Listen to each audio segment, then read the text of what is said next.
Hello, you people out there. I am back again with a very new lecture of our crash course, ongoing crash course, and today's topic is mechanical properties of solids and liquids. So it is a very interesting topic. I suppose you all must have been waiting, but जल्दी आप लोग जितने भी हो फटाफट chat में आ जाओ. Tell me how many of you are present over here. हम बहुत ही जल्द सेशन स्टार्ट करने वाले हैं एंड बहुत ही अमेजिंग सेशन होने वाला है गाइज. मजा आ जाएगा आपको. मैकेनिकल प्रॉपर्टीज ऑफ सॉलिड्स के बारे में भी कॉन्सेप्ट्स होंगे एंड देन थोड़े कॉन्सेप्ट्स लिक्विड्स के भी बारे में होंगे. That is fluid motion, fluid mechanics के बारे में, जहां पे आज we'll be basically discussing about fluids at rest. And in the second part of mechanical properties of liquids, there going to be a second part.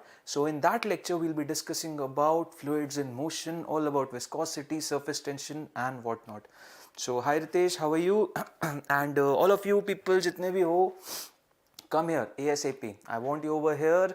Jaldi, for the next 2 hours in a rocketing speed, we'll be covering the entire concepts of mechanical properties of solids and liquids, and it is a very important chapter. I should tell you, every year around 1 or 2 concept questions based on fluid mechanics or mechanical properties of solids are asked. So what all things will be covered today? There will be discussion about stress strain, then what all types of stress exist. Then after that we'll be swiftly moving towards the concepts of fluid mechanics, about buoyant pressure, about buoyant force, pressure, and then Archimedes principle, the very famous Archimedes principle. So we'll be talking about them as well. But just tell me how many of you are present. Is your entire attention towards the screen? I just want that. And settle up guys, settle up wherever you are. Hi Akash, hi Aman, good evening. So we are just about to begin the session, and yes, about this special crash course series which is running only for you people, जिससे कि आप अपनी existing preparation और अच्छे से कर पाओ. So you all must be knowing we have been conducting daily classes for you at 5 PM apart from Saturdays. On Saturdays the timing changes, वो शाम को होके morning में shift हो जाता है, जिससे कि you get sufficient ample amount of time अपने questions practice करने के लिए. Okay, so let me give you a brief about myself. My name is Adarsh Rai and I am a graduate from NIT Bhopal. I myself have cleared this exam back in 2011 with a good rank. And if I talk about Extramarks, so Extramarks has a very good repo among the JEE segment. It has been preparing students and we have a result. We have a very good result right now, that out of every 7 students, 1 has been selected, and presently he is studying in one of the premier institutes of India. And one more thing, during this lecture I'll be giving you a brief about our app. So our application has been curated very nicely, and it has been curated keeping the preparation of yours in mind. What all things are asked, what is the trend right now, which type of questions are basically asked by NTA in your mains in advance. So the content has been developed, designed in pattern, in sync to that only. Okay, so you can get access to so many questions based on whichever topic you like, downloading the app. Along with it, you can also avail the benefits of giving tests as well. So do give tests, do practice questions, and definitely your preparation is going to better day by day. Okay, good evening sir. Exam कब तक होने का chance है? जल्दी अमन, we'll get to know. Aman, thank you. मैं बहुत अच्छा हूँ, and you should also be fine. Okay, Subrato, hi. So let's begin our session, and yes, this is the app. During the lecture I'll be telling you how our app interfaces. So उसके बारे में भी discussion करेंगे. But as I told you, हमारे app पे features हैं. You can practice unlimited amount of questions. Along with it, you can give test as well. So these are 2 very good features, and they have actually increased the level of preparation of so many students. We have been receiving feedbacks कि sir आपके questions करने से हमारा level काफ़ी increase हुआ है, and that's a positive feedback to us as well. So do try it. You will never be dissatisfied with this. Okay, and it's available obviously on Play Store as well and on App Store as well. Now let's start our discussion. So as I told you, आज का हमारा जो session होगा, that will be a combination of 2 different units of physics 11th, that is mechanical properties of solids and mechanical properties of liquids. And mechanical properties of liquids, maybe we'll be focusing more on liquids at rest. Okay, so to begin our discussion, let's start with the first topic of mechanical properties of solids, that is stress. Now what is stress? So So many students actually confuse this topic with pressure because the formula is actually same, force upon area. But let me be very clear with you people. Pressure is actually an external thing. So when we apply force on any body or object from outside, then a pressure is exerted on it, right? But stress is an intrinsic ability of a material. So stress is applied, stress can develop due to so many factors. It can develop due to heat as well. It can develop due to external forces as well. So stress is a thing which occurs inside the material, and this session, this mechanical properties of solids, is all going to be about that only. And why we are studying it? Because the construction, entire construction of so many big heavenly things happening around you, the construction of a bridge, the construction of a metro, the construction of a rails, a building, all have to consider these parameters in mind before constructing or building anything. If the stress quotient is more, then obviously the failure chances increases. So we need to actually keep in mind all those things, all those stress strain relations and so many things. So to begin with, let's first understand what is the definition of stress. So the restoring force developed per unit in a body is known as stress.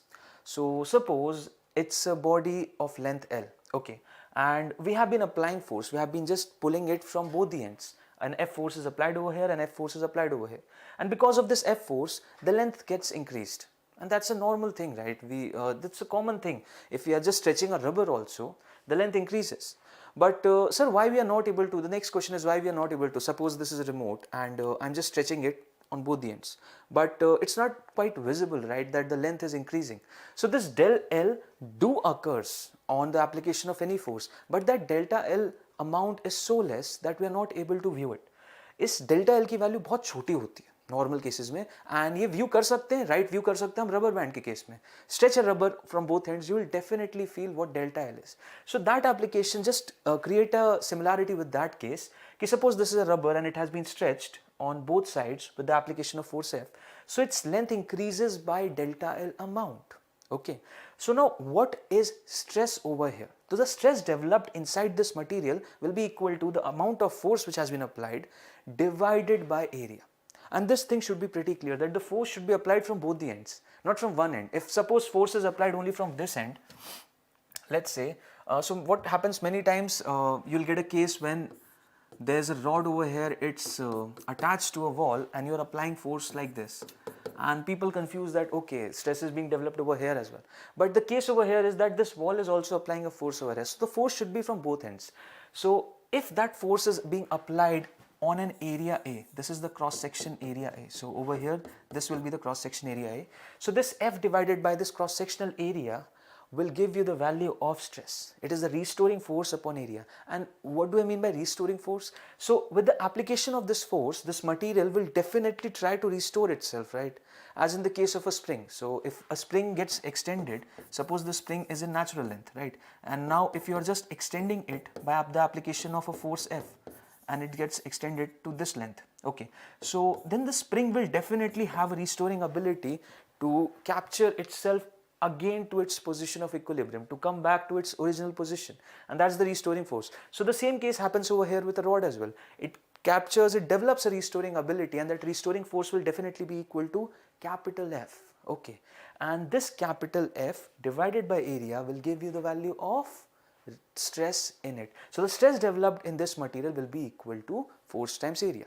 And now actually you got the idea what this stress is. Now because of the application of this stress, some changes we are observing, right? हमको changes observe कर रहे हैं. That is, the length has increased.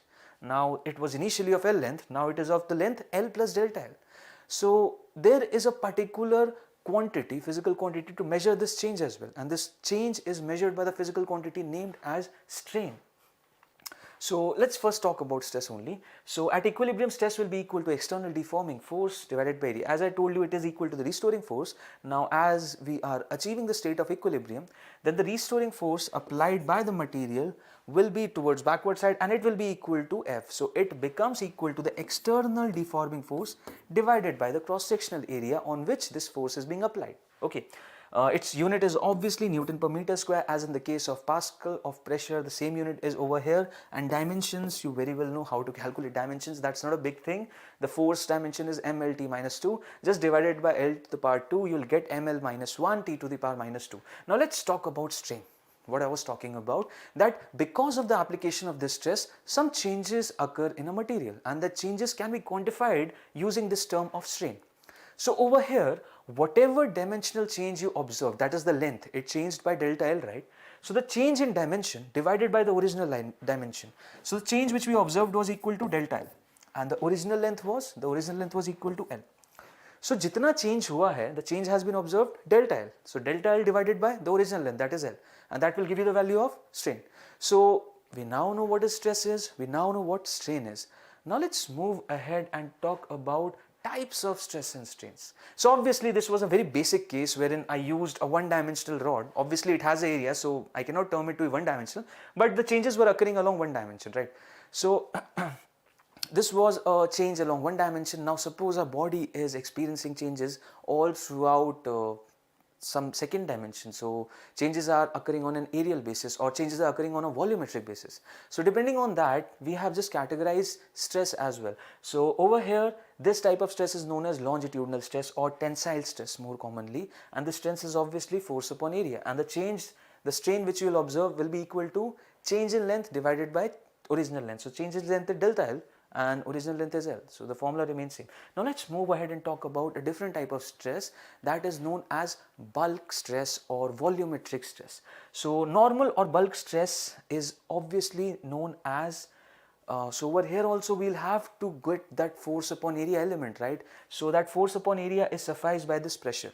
So suppose a three-dimensional sphere is placed, and because of the pressure from all its ends, the pressure is uniform obviously, the pressure applied over here will be equal to the pressure applied over here. There is no differentiation in the pressure. So because of the pressure applied on this spherical ball from all these ends, its volume compresses, okay, its volume gets decreased, and the decrement in volume is given by delta V.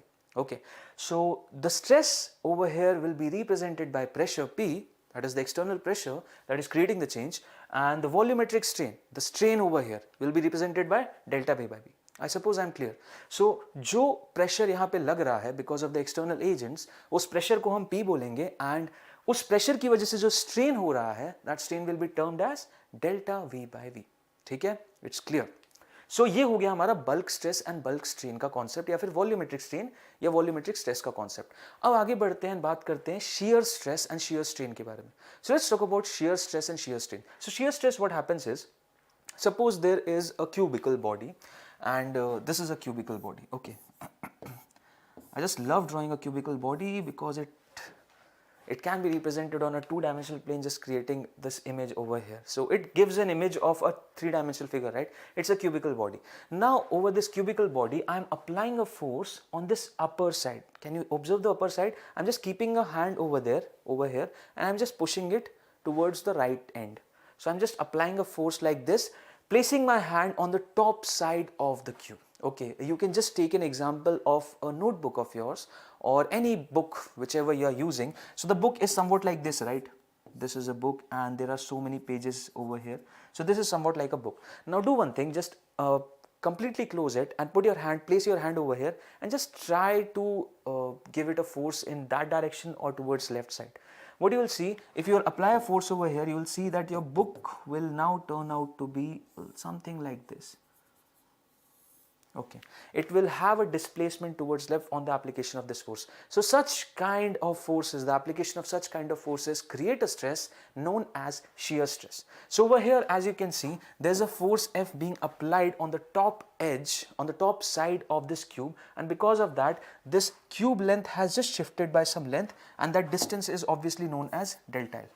Okay, because of the application of this F force, the upward side has just shifted.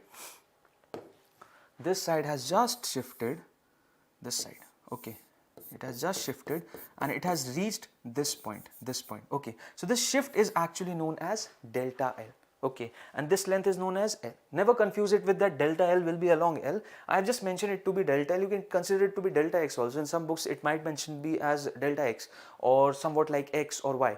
So it can be anything, you just get clear with what is happening. So this gets displaced by delta L and this original length is L. So this delta L by L will actually give you the value of shear strain. So do keep this thing very clear in your mind. So if this is delta X, so this distance will also be delta X, right? This distance, this one, and if I'm considering this triangle, if you can visit over, if you can just see it over here, this triangle, I am talking about this triangle.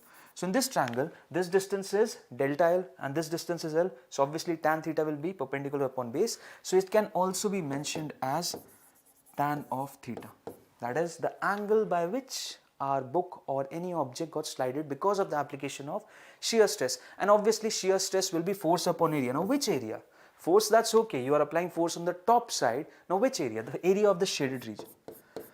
So I suppose I am very clear with the concept. I am just repeating it again. मैं यहाँ पे force top side पे लगा रहा हूँ, किससे? एकदम top head, जो top side है ना इसकी क्यूब की, यहाँ पे force लगा रहा हूँ और इस force की वजह से जो top side है वो थोड़ा displace हो जाएगा, वो somewhat यहाँ पे पहुँच जाता है, something like this. Okay and ये जो डिस्प्लेसमेंट होता है ये मैंने डेल्टा एल बोला है, this length is L and obviously this distance is theta. So this delta L by L will give you the value of shear strain and the force I am applying divided by this area, the area of the top side, will give me the value of shear stress. Okay. Hi Edu, how are you? In the case stress changes to strain, I am not getting you. Debhargya, I am pronouncing it right. I cannot get you what you are asking. So this was all about shear stress and shear strain, bulk stress and bulk strain, and longitudinal or tensile stress and tensile strain. Now let's move ahead and talk about the very famous Hooke's law. It's very famous, obviously. Why it is famous? Because it is actually applicable everywhere. So suppose I apply a force. Now we all know what stress and strain are. So you all must be just stretching your pen or copy or whatever it is in front of you, and same is with me. I am just stretching it both the sides, this remote, and what I observe, its length is not changing, right?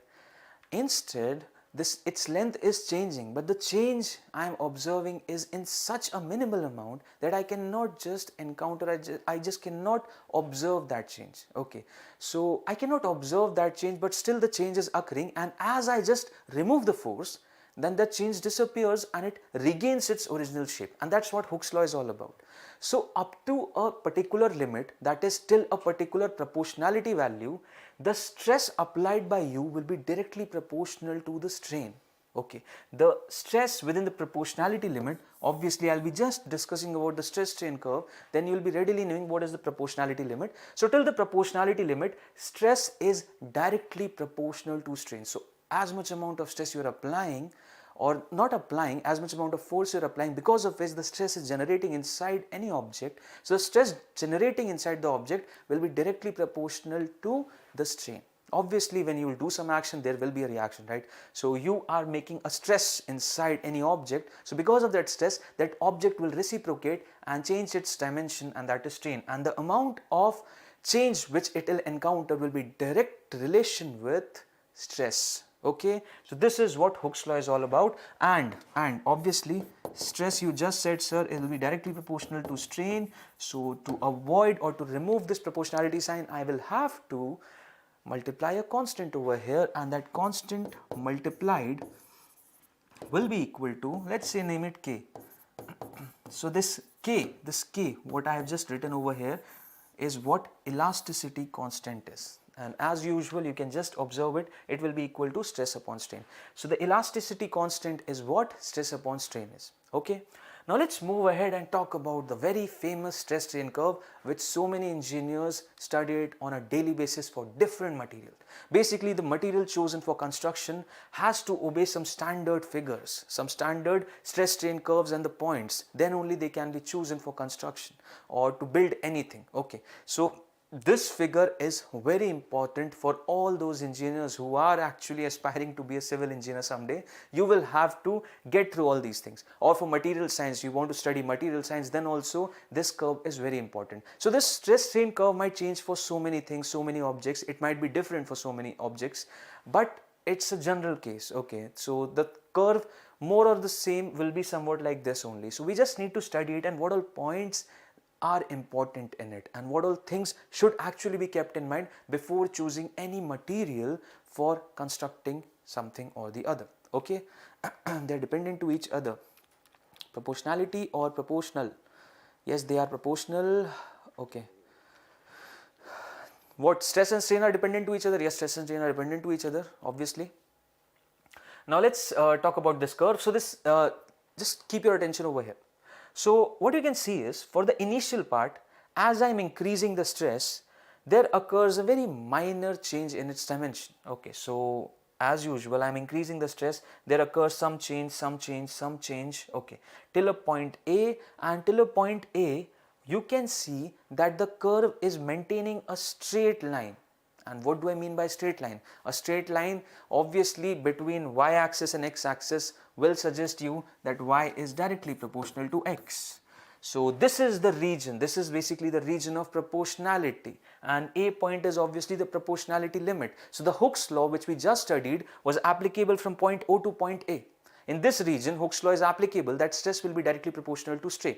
Okay, and after that, as you can see, now the straight line is not being maintained, a curvature has arrived in our graph. So from this point, Hooke's law is not applicable and the material will behave differently. Now there's a point B as well, and this point B is obviously known as the elastic limit. Okay, and what is elastic limit? Point B or point C, basically it's known as the elastic limit or yield point, and what it is that till this point, whatever force you are applying, or the stress is developing due to any other factor as well, due to temperature change or due to the application of external force, the stress developed will obviously create a strain, and if that stress gets removed, then the material again will come back to its original position. And this is what point B is all about. Okay, this is what point B is all about. This yield point is towards B, not C. Okay, this yield point suggests that, or the elastic limit ends over here, point B, that till this point, whatever stress has been developed, and it has obviously created a strain, and as soon as I just remove that strain, stress over there, मैं उस stress को zero कर दूँ, then what will happen? The entire strain which got developed in the material will again come back to zero. मतलब strain रहेगा ही नहीं. So just imagine the case of a rubber band. So a rubber band, if you just stretch it up and you just leave it, it regains its shape, right? And on further exceeding the force, it might occur at a point that it might break. Okay, so we are not going till that level. हम breaking की बात नहीं कर रहे. We'll be talking about the fracture point just in a moment or so. But till this point B, what happens? The amount of stress which has been applied, it created a strain, and as soon as it's removed that stress, the strain reduced to zero, and again the body came back at its point. Now what will happen after that? Actually, after point B, plastic range or plastic nature of a material comes into action. Now what is plastic nature? Before point B was the elastic nature of, so from point A to point O to point B, the elastic nature of the material was in action. And what is this elastic nature? It basically suggests that whatever stress you are applying, it will create a change. Remove that stress, the change amounts to zero. Now after point B, whatever stress is getting developed in the material, it will create a change, and that change will be permanent in nature. So suppose at point C, I just arrive at a point C, and at point C, I just remove the stress. So what will happen? Now the object, the material will not again come back to point O. It will come along this path, and over here it will have a permanent deformation created in it, and this permanent deformation is also known as permanent set. So over here from point B to point D, a plastic range or the plastic nature of the material comes into action, wherein whatever stress you are applying, it will create a permanent deformation in that material. So suppose I just leave the stress over here, so again it will just come over here, and such kind of a permanent deformation will occur in the material. So the material will never ever regain its original shape if it has entered the plastic nature of its own. Now moving ahead, and over here comes point D, is also known as the UTS or the ultimate tensile strength. So this is the maximum amount of stress any object can sustain. Okay, any object can sustain. This is the point of maximum stress, ultimate tensile stress, and after this point, what will happen? The material cannot experience or cannot allow any further stress in it, and after this obviously the material will break. Okay, so after that obviously the stress value decreases, and at point E the material breaks up. That's known as the fracture point, and this is point D is known as the UTS, that is the ultimate tensile stress. That is the maximum amount of stress any material can bear.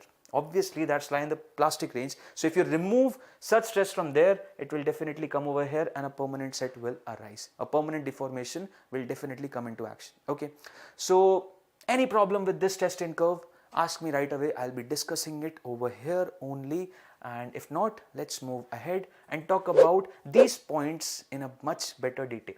So as I told you about the proportionality limit, it was very clear the point from O to A where stress, strain are directly proportional to each other. Hooke's law is into action. Yield point, you all know the point till which elastic nature of the material sustains. Elastic limit is obviously that only. Then I talk about permanent set. So if I break or if I just loosen up all the stress exerted on the material, it will come down, it will have a permanent set, a permanent deformation in it, and that ultimate tensile strength is obviously the maximum amount of stress any material can sustain. And plastic deformation, you very well know, whenever that stress will be released from that material, a permanent deformation arises, and that is plastic deformation.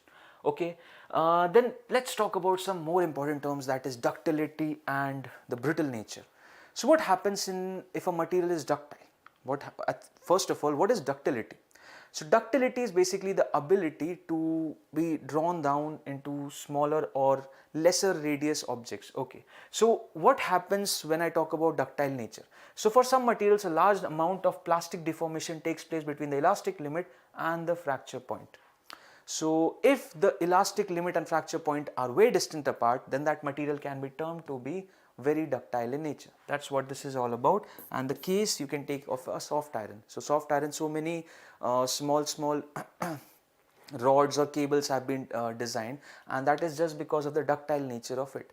Now if I talk about brittle nature, so brittle nature is obviously when the material is not plastic and it just gets broken into very small units, and that's known as the plastic nature. And this occurs if fracture occurs soon after the elastic limit. So there's an elastic limit, after that the plastic nature starts, and after the end of the UTS a fracture point arises. So if that plastic nature is very small, then what will happen, as soon as I just pass on the elastic limit, there will be a very small amount of plastic nature, and thereafter only the material will break into smaller and smaller particles, and that nature is known as brittle. So what is the key feature of brittle nature? That the fracture point is very close to the point where the elastic limit ends. The plastic range is very small. Okay, and where it occurs, obviously in concrete, yes, we have observed if you just throw a part of concrete, it just gets broken down into smaller and smaller particles. Then cast iron is also an example which is very brittle in nature. Then the next important term is breaking stress. So obviously breaking stress, the stress required to cause fracture of material is called breaking stress. So it is that value that can actually create a fracture in any substance. Okay, and breaking stress is obviously, so it is given for any material. If you are using a breaking stress is obviously provided to you, that don't ever try and exert that amount of stress in it. Even try to break it much below the breaking stress value, because obviously you will be entering in the plastic range before it. So you should not even want a plastic deformation also, a permanent deformation in that substance, right? So be very clear with the breaking stress for so many rods or so many instruments which you use. Suppose we have studied NLM, right? We have studied NLM, and there was a pulley system wherein strings are there. So we are obviously, there were so many cases and questions about the breaking stress of this rope. So we need to avoid this, because at that point obviously that the fracture point will occur and it will suddenly break down. Then elastic fatigue, a very important point. So in railways, what happens is, you must have seen rails, right? On rails continuously so many trains are coming and going, and bridges are created, right? So those are not entirely till the future. They always have a life. They always have a life, and they need to be changed. So why their life is, मतलब how actually we decide their life, कैसे उसकी life कम होती है, ज़्यादा होती है, that is because of fatigue. What happens is the amount of stress is that is getting applied on a bridge or a rail line is obviously not in the range of breaking stress. If it is, then obviously they will break down. That's not at all in the breaking stress. But what happens is, with the continuous application of stress, बार बार किसी भी stress को एक object पे लगाने से that develops an ability of fatigue, ability of failure inside any material. Okay, because of the continuous application of stress in it. So there goes a train, there's a stress is developed in it, and that stress again not rises to zero. मतलब थोड़ा बहुत stress it remains in that particular substance, and because of that rapid and continuous usage of that material, continuous application of stress on it, it develops an ability to get fail. Okay, it develops an ability to get fractured at some point or the other, and that is what fatigue is all about. So it is the property of elements elastic body by virtue of which its behavior becomes less elastic under the action of repeated alternating deforming forces.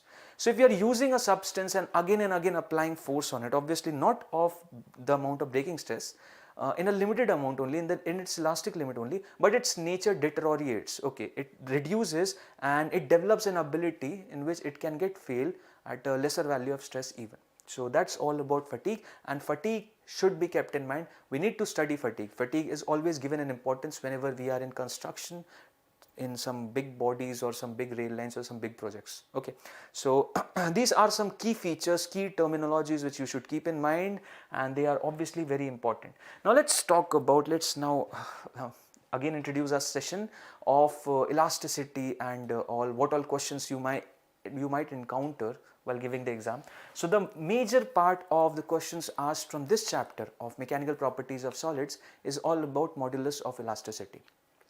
So whenever you arrive with a question, you will definitely find, suppose 10 questions, you might find that in 7 to 8 questions you have an element of modulus of elasticity also into it. Now what is modulus of elasticity? So modulus of elasticity is that same proportionality constant which we have discussed. So for any stress strain curve there will be a proportionality limit, and in that proportionality limit stress will obviously be directly proportional to strain. So stress strain के directly proportional है, and उनका जो ratio है that is what modulus of elasticity is. Okay, and ये modulus of elasticity, obviously we have studied 3 types of stress, right? We have studied tensile stress, we have studied bulk stress, then shear stress. So तीनों के लिए एक अलग अलग modulus of elasticity होगा. Okay, now let's talk about them. So the first one is popularly known as Young's modulus of elasticity, and it is what? It is the tensile stress divided by the longitudinal strain, or longitudinal stress divided by the longitudinal stress. So jitna bhi, whatever amount of stress I am applying, that is F upon A, and the amount of stress which you will encounter, that is delta L by L. So what will happen? L will go upstairs and A will go downstairs. So the final expression will be FL upon A delta L, and this is represented by the letter Y. So Y is what? Young's modulus of elasticity. Now let's move ahead and talk about bulk modulus of elasticity, which is represented using the letter capital B. Okay, so B is what? The compressive stress, the pressure which is being exerted. If you remember the bulk stress, why it was? Because of the application of pressure from all the sides of the 3-dimensional surface. So the pressure which is being experienced, this is that compressive stress, and divided by the volumetric strain, the change in the volume which it encountered. So that will be delta V by V, and obviously there will be a negative sign over here. And why is the reason behind that? The reason is because of the application of compressive stress, the volume will change, and the volume will change in a negative direction. Why? Because the final volume will obviously be lesser than the initial volume.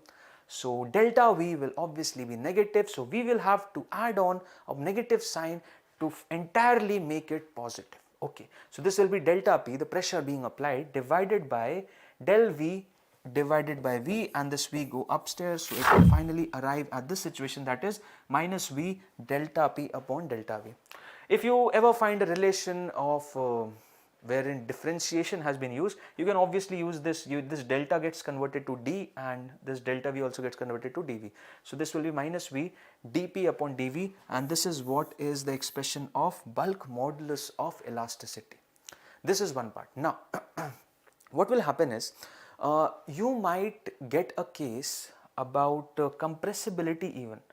And why I am talking about this is because in waves I will be discussing about velocity of sound in solids, liquids and gases, and velocity of sound is directly related with bulk modulus of elasticity. Okay, so you need to attach your concept of bulk modulus with compressibility as well. So more is the compressibility of any element. Let's say if I talk about gas and solid, so obviously gases are more compressible in nature as compared to solids. So the compressibility of gas will be more and the compressibility of solids will be less. So what I can say is, since compressibility of gas is more, their bulk modulus will be lesser as compared to the bulk modulus of solids. Okay, the compressibility and bulk modulus follow an inverse relation between them. Okay, So do keep this relation in mind. So the compressibility, we can also define that K will be equal to minus 1 by V dV upon dP. Okay, this relation should also be kept in mind. Moreover, this should be kept in mind that the compressibility of any substance is inversely related with the bulk modulus of that substance. Let's talk about the third one, that is modulus of rigidity or shear modulus. Okay, now shear modulus, if you remember, it was what? It was I was applying a force on the top side of any substance. Because of that, it got shifted by a delta L length. So obviously the relation remains same, shear strain upon shear stress. Shear strain is obviously F upon A, and shear strain was represented by the letter phi, if you remember. So it's just F upon A into phi, and phi was what? Delta L by L. And what was delta L? I'll again just draw the diagram. So over here, because of the application of this force, this length got changed over here, this length got changed over here, and this was obviously that delta L, and this was L. Okay, so this delta L by L can also be replaced by tan of theta as well. So this can also turn out to be F upon A times tan of theta. Okay, so I suppose you must have got the idea of all these modulus of rigidity, elasticity, everything. Now let's talk about very important thermal stress, and this actually occurs. So suppose we have a rod over here, and it is placed between two rigid supports. So here is rigid support 1, here is rigid support 2. Okay, here's a rod placed, and the modulus of elasticity of this rod is y. Okay, so its modulus of rigidity kya hai? It's y. And its length is obviously L. Okay, no problem sir, you are absolutely correct. Now what happens? I am just heating it up. I am just providing heat energy to this rod. Now because of the presence of heat energy, you all must be knowing in summers the elongation, the length of any substance increases, and in winters it gets compressed. So you might have noticed that in your houses even, बहुत लोगों के घरों में भी आप लोगों ने notice किया होगा, the door during winters it gets tightened up. So the closing and opening of the doors, sometimes it gets so rigid, we need to force it up, or sometimes thoda, it's not that smooth what we experience in summers. So what happens is, with the change in temperature, materials do expand and compress, and we'll be studying that in thermal properties of matter. So the same case is happening over here. What happens is, this is length L. Suppose this is a construction which has been created during winters. Okay, so it has a length L. Now summer arises and the temperature increases. Okay, so because of the increase in temperature, obviously its length will increase. It will expand, and the expansion, the amount of expansion, you will study in our future sessions only, that the expansion, the change in expansion will be directly proportional to alpha, that is the coefficient of linear expansion, into the amount of heat which has been given, or the amount of temperature change which we have encountered, that is delta theta. And delta theta is what? The change in temperature. And this proportionality, and obviously it will also depend upon the initial length as well. Okay, and this is not a proportionality, it is equal to sign. Okay, so it is equal to its original length into alpha, that is coefficient of thermal expansion, and the temperature change, and this will be the change in length observed by this because of the increment in temperature. Now how it will adjust the increase in length? Because it is situated between two rigid supports. So what will happen? It wanted to increase by this length, but it is not being allowed. It is not being allowed, and in such a case, what develops? Stress will definitely develop. As I told you, it wanted to stretch itself. I wanted to stretch myself, but I am not allowed to do that. Then I will definitely develop a stress. I will not be in a relaxed mode, and the same case occurs over here as well. A stress will develop in it, and this stress is what thermal stress is.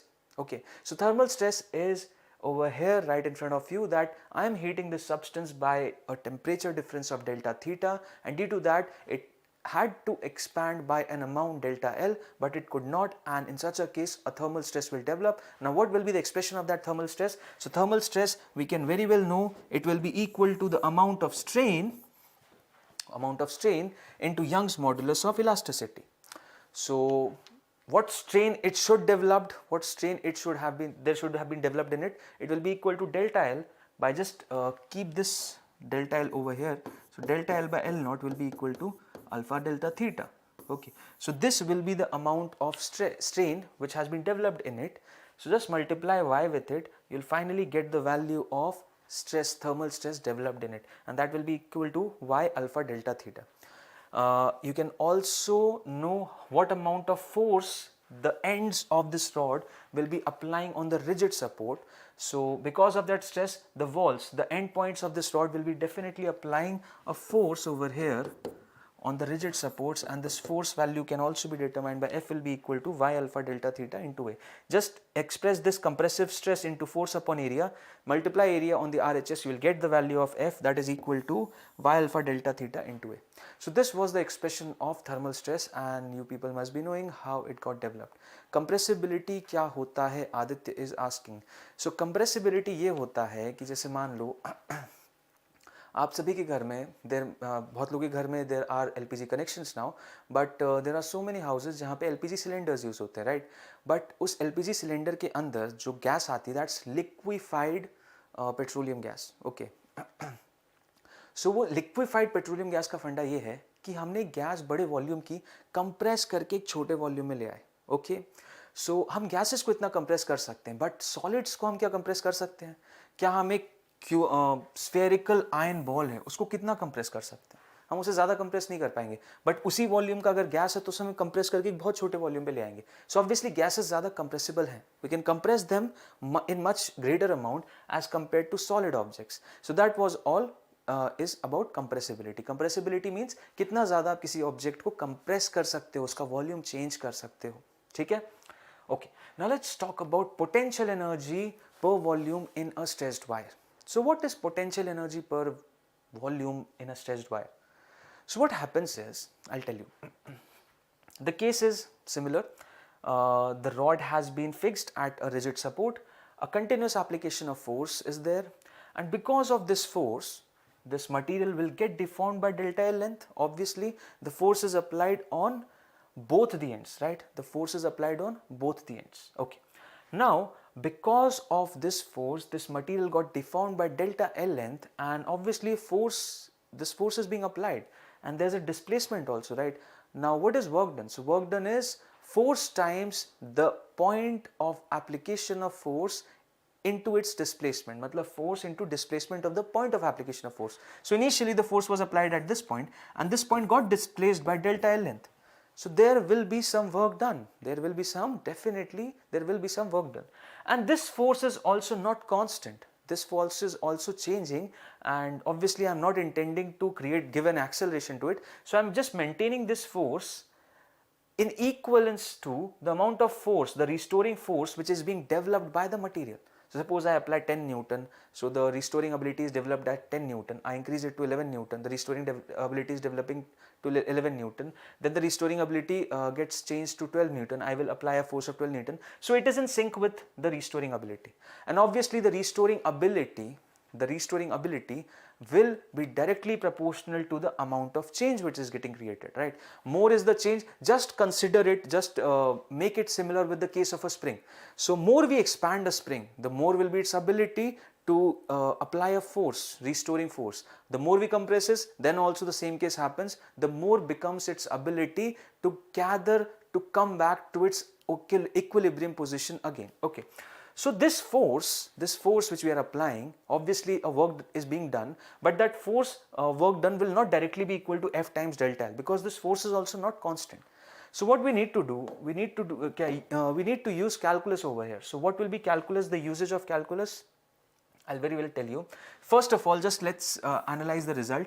That's if an external force F is being applied, then there will be an extension in the string, and the extension will follow this result. Y will be equal to stress upon strain. So F can be represented like this, and obviously you can see over here the force being applied is directly proportional to delta L. The force being applied is directly proportional to delta L. That means more amount of elongation in the wire will demand a greater amount of force, and lesser amount of elongation will demand a lesser amount of force. So if I want to elongate this remote further, I will have to apply more force, more further, more force. Less amount of elongation will require less force. So all in all, I wanted to say is that force is directly proportional to delta L. So it cannot, the work done's formula cannot be force times displacement. So it will have an element of calculus into it. We need to integrate it, and let's integrate it then. Let's integrate it and let's calculate the amount of work done by the external force. Okay, so suppose at any L length I am applying a force and it created a change dl. Okay, so then the work done will be integration F dot dl. Obviously, we know the result of F dot dl, what it is and how work is calculated. For any doubt regarding this expression, kindly refer to the lecture which we have created, which occurred just few weeks back, of work, power and energy. Okay, you can get that link in the description, in the even in the recommendations to you about this channel of Extramarks. In that channel also you can go to the playlist and check for crash course. You will get the lecture of work per energy. Over here you can very well see how work is equal to F dot dl and why I cannot use work is equal to force times displacement. Okay, so this is the expression. Just put FL over here and just integrate it up. What you'll finally get is the expression, the work done will turn out to be half YA by L into delta L square, or YA by L is what? It's K, obviously K, that K which we have used over here. So the expression is somewhat like a spring. Okay, it is somewhat like a spring. In the spring also same case or same analysis occurs. The force is directly proportional to the change which we are creating in the length of the spring, and due to that force the amount of energy which gets stored in that spring will be equal to this. So this is the work done by an external agent, and where this work done will go into, we are obviously doing work, our energy is getting transformed, right? I am stressing this up, my energy is getting dissipated. Now where that energy is going, that energy gets stored in this rod in the form of potential energy. And this is what potential energy I am talking about. So the amount of work which I am doing on this rod by stretching it by a length delta L is getting converted in the form of potential energy stored by this rod, and this energy is over here. So this will be the potential energy. Okay, this will be the potential energy which will be getting stored in that wire. Now I can break it further. Okay, I can definitely break it further. I can write it in this fashion, that YA by L, I can just put a delta L sign over here. This A will be written like this with L, one L and one L gets multiplied. So this expression over here is obviously stress, this expression over here is strain, and this expression over here is volume. Okay, so this work, amount of work which I am doing, can be expressed in such a fashion, half times stress into strain into volume. And obviously this work is getting converted into energy. It gets stored in the form of potential energy of the rod. Okay, so now since this is equal to energy stored by the rod, I can just remove this volume and place it beneath V, beneath U.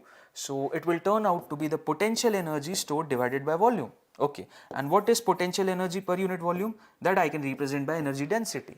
So energy density is finally turning out to be half times stress into strain.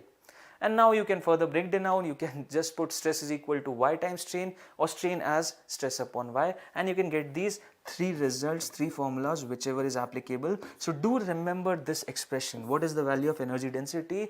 The entire explanation was all about this, that whenever I extend a string, or whenever I extend a rod by an amount delta L with the application of force F, the amount of potential energy that gets stored in it will be equal to half stress into strain into volume. And if I just replace that volume beneath energy, then what I get is, I get the value of energy density. Okay, so this expression is very important. You might encounter so many questions where direct you are asked what is the amount of energy stored in it in a volume. Area you have been given, L you have been given, you just need to find the energy stored if the elongation occur is of 0.1 centimeter or somewhat like this. So do keep this relation in mind. Okay, okay, explain plasticity. Debargya wants to ask what is plasticity. Okay, so Debargya, what happens is, you might have seen a plastic, the common day plastic which we use to carry so many things, so many vegetables and all. Just try extending it. Do one thing, this is a homework for you. Just try extending it a bit. Just stretch it from all the ends. So what we'll notice is, when you're extending, it becomes more thinner, and after you just remove that force, then again it is not regaining back to its own shape. And that is what plastic nature is all about. If you just extend it up and now you just remove that force, then what we expect in a elastic or an elastic rubber band is that with when we just remove that force, हम जब वो force हटा देते हैं तब उसे अपना original shape regain कर लेना चाहिए, right? But over here in the case of a plastic, what happens is, जैसे ही मैंने apply किया वो force, a deformation occurs and जैसे ही मैं वो force remove करूँगा then that deformation is not getting out, वो वैसा का वैसे ही रह जाता है, it remains permanent in nature. And this is what plastic nature is all about, a simple thing to make you understand what plastic nature of material is. And that plastic nature of material her substance में रहता है. So although you might not be able to apply that amount of force, but आपके पास जो pen और pencil है उसको भी stretch करके देखना, आप स्ट्रेच करोगे उसमें डिफॉर्मेशन होगा, बट वो डिफॉर्मेशन उसकी इलास्टिक रेंज में होगा और वो इतना छोटा होगा you can not observe it. But आप अगर किसी मशीन के थ्रू उसको फोर्स लगाते जाओगे तो अपने प्लास्टिक नेचर में एंटर करेगी और वो प्लास्टिक नेचर के बाद फिर वो फ्रैक्चर पॉइंट भी करेगी, ठीक है। सो मोस्टली हम क्या इनकाउंटर करते हैं, हम फोर्स लगाते हैं और एक पॉइंट के बाद टूट जाता है, बट उन फ्रैक्चर पॉइंट और हमारे फोर्स लगाने के बीच में हमेशा एक इलास्टिक नेचर भी आता है और एक प्लास्टिक नेचर भी आता है। Okay, by solving arithmetic physics is enough for JEE NEET level. Yes, it is enough in some sense, it is not enough in some sense as well. And that only, जितने भी आप देखो एक जगह wherever you can find the entire question set जहाँ पे आप सारी चीजें सॉल्व कर सकते हो, that is in the app. वो ऐप इसीलिए मैं आपको बोल रहा हूँ, आप ऐप डाउनलोड करो, उस ऐप में आपको एक कंप्लीट कवरेज मिलेगा। Okay, if I talk about some standard books, so they are good in some sense but they are not up to the mark in some sense. कुछ topics अच्छे हैं, कुछ नहीं है, कुछ टॉपिक्स में लैग कर रहे हैं, कुछ टॉपिक्स में एक्सेसिव चला गया है, and they are static in nature, right. उनकी वो they have been written and they can not be changed. But if I talk about our app, the content is revised very frequently, उसको revise करते हैं and it is maintained in such a manner जिससे कि वो एक sync में रहे जो कि एग्जिस्टिंग पैटर्न और एग्जिस्टिंग क्वेश्चंस पूछे जा रहे हैं। Okay, so this was all about our app and this is all about our session. If you are loving them, क्या करना है आपको, आप अपने दोस्तों को बुलाओ यार, बहुत लोगों को ज़रूरत होगी इन सेशंस की। Just call them, give them a call and tell them watch a webisode, watch a shorts और watch a lecture, they will definitely love it and this will be all from your end. Let's move ahead with the session, and a very important case I need to mention you all. This is a very important case, and what it is all about, that a rod has been hanged from a ceiling. यहाँ से एक rod हमने, we have just hanged it up. Okay, we have just hanged it up, and because of its own weight, उसकी length increase करती है। इसके खुद के वजन की वजह से इसकी length increase करती है।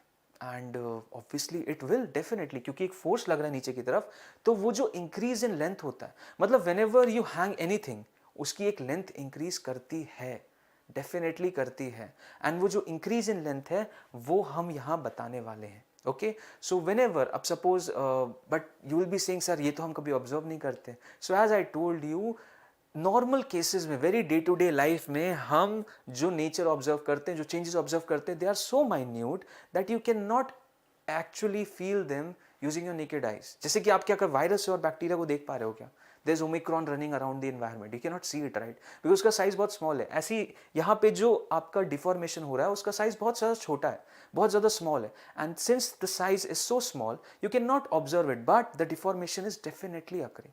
And what is the amount of deformation, so this is the amount of deformation, ये इतना होता है। I want you all to just remember this expression, that is equal to rho g L square upon 2 times y. Rho is what? It is the density of the wire. Okay, the density of the wire. G is obviously acceleration due to gravity, and L is the length of the wire.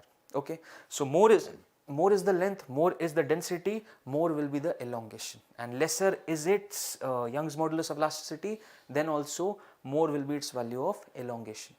So I suppose okay sir, sign नहीं हो रहा है app में, sign in नहीं हो रहा है app में।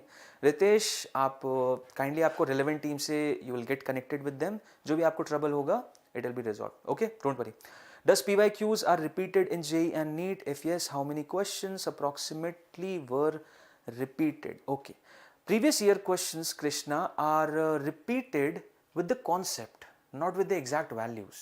Okay, so suppose you encounter a question with the values given, like mass is 10 kg, acceleration is 5 kg, now just find the force over it. The concept can be same, like F is equal to m only you have to apply, but the values will change. So you cannot just see that they are getting repeated. Concept definitely gets repeated. Concept used or asked in the previous exam might be in combination with some other concept and asked again in future exams. So this might occur. So obviously you should hunt for what? You should always hunt for concept. You should go to the root of that concept and understand why it is occurring. You should understand that. Okay, formulas can be remembered यार, देखो Formulas, me being a teacher, what I can suggest you is formulas आपको याद हो जाते हैं अगर if you practice so many questions. बहुत ज़्यादा questions try करोगे वो formulas बहुत ज़्यादा trouble नहीं होंगे. इसके आप अगर 25-50 questions कर लोगे, I don't think ये formula आपको याद करने के लिए एक अलग effort लगाना पड़ेगा.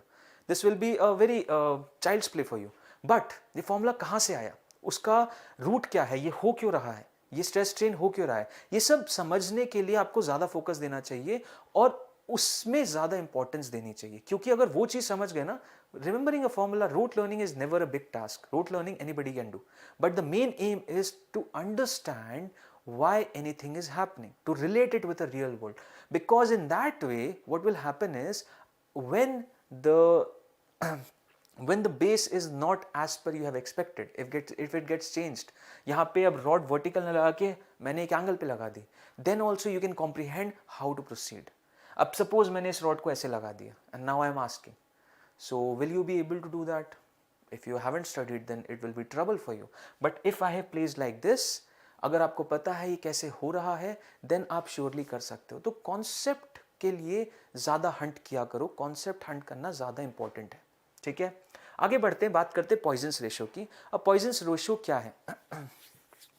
ओके, हाय अभिनय, Krishna, where do we get modules for PCB for JEE NEET level in Extramarks app to solve? I'll be just telling you in a moment. I'll be just telling you the UI जहाँ पे आप देख सकते हैं. ठीक है, okay, nice, very nice to see your presence यार.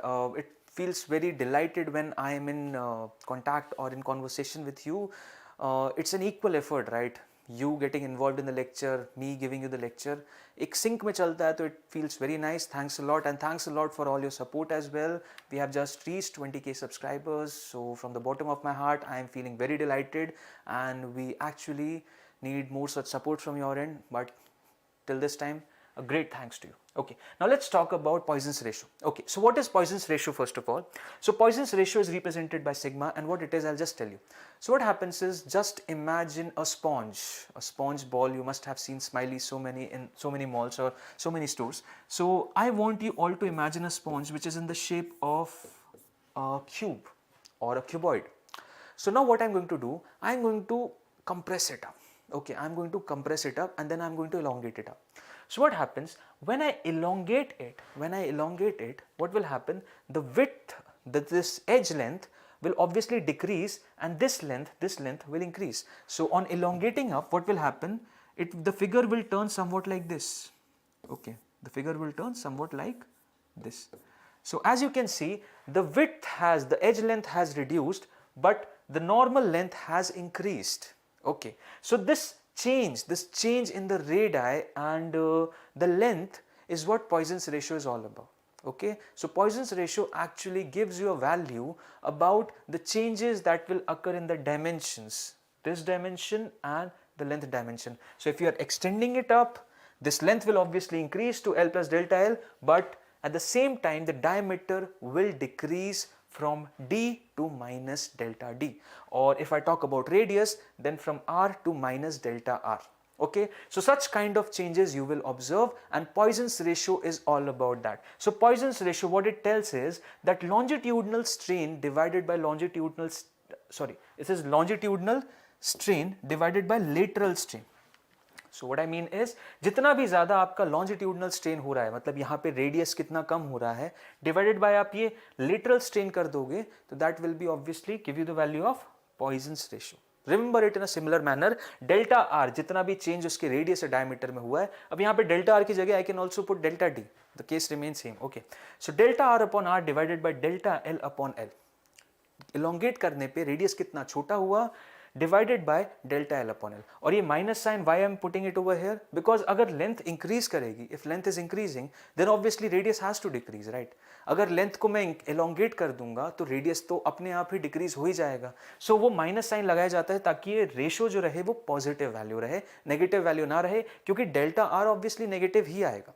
Delta R will be negative if I am elongating. If I am compressing, then delta R will be positive, but in that case delta L will be negative. So a negative sign is placed just to avoid the negative in the ratio. So this is what Poisson's ratio is all about. Now let's talk about how the values turn out to be.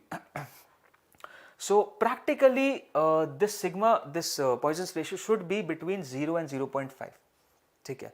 And अगर मैं density बात करूं, density of the material अगर constant है, मतलब if I am compressing it up, so compress करने में उसकी डेंसिटी इंक्रीज नहीं कर रही है, as in the case of gases. Suppose I am compressing a gas, then its density obviously increases, but I am not considering the cases of gases, I am considering a substance जिसको मैं compress करूं, elongate करूं, उसकी density same रहेगी, तो जो ये ratio है that will be equal to 0.5. But it might change, right? So practically what we experience is that the ratio comes out to be mere to 0 to 0.5. And theoretically what we find, that the ratio is somewhat like this, 0.5 से -1 तक आता है। Minus sign इसलिए जिसमें minus sign exclude कर दिया है हमने, ठीक है। सो यहाँ पे 0.5 से 1 के बीच में आता है theoretically, बट प्रैक्टिकली हम ये एनकाउंटर करते हैं, क्योंकि कंप्रेस करने पे ऑब्वियसली डेंसिटी इंक्रीज करती है और एलोंगेट करने पे डेंसिटी थोड़ी रिड्यूस होती है, ठीक है। बट अगर density if it is not changing with time with the compression और elongation, then obviously Poisson's ratio will be equal to 0.5. So this was all about Poisson's ratio. Now let's quickly solve this question to better understand what we have just learned.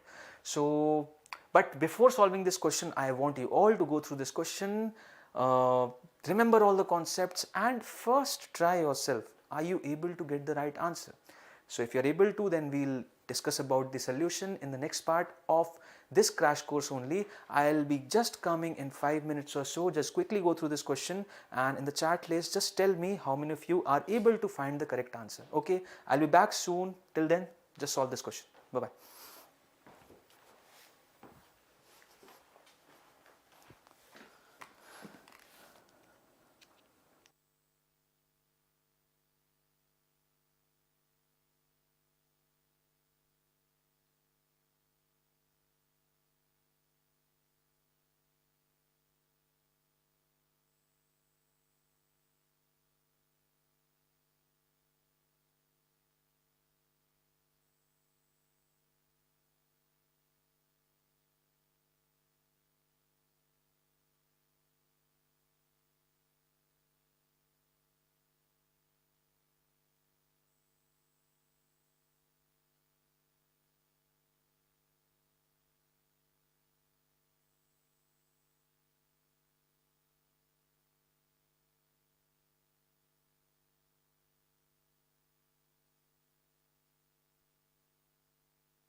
Okay, so I'm back again and I suppose आप सभी ने question solve करने का try किया होगा. कितने लोग answer आए? Okay, Praveen, Ritesh C, Madhusudan is also C and Praveen Singh D. चलो लेट्स सॉल्व इट. सॉल्व करते फटाफट. तो देखो यहाँ क्या हो रहा है. ये एक रॉड दी हुई है एंड रॉड की लेंथ 2L है. Okay, so here is a section of L length, here is a section of L length and force जो है यहाँ पे 3F लग रहा है. यहाँ उसके मिड पॉइंट पे इस सेक्शन पे the force is being applied of value 2F and यहाँ पे जो फोर्स लग रहा है that is of value F. अब इसकी वजह से बिकॉज ऑफ इट स्ट्रेस कैसे डेवलप होगा? If you are able to find what we need to find is a bar is subjected by axial forces, find the total elongation. So we need to find the elongation and obviously इन्होंने they have given us the value of E, that is modulus of elasticity of the bar, and A is the area of cross section. No issues, no issues. Now let's see. So what happens is just break this 3F into two components. One will be of value 2F and another will be of value F. So this F and this F will create an elongation on this rod and this 2F and this 2F will create an elongation on this rod. Okay, and we need to just add both these elongation. So then in that case we'll find the total elongation in this rod. Obviously I told you for any elongation the same amount of force should be exerted from both the ends. Now let's say suppose there's an application of 2F force over here, an application of 3F force over here.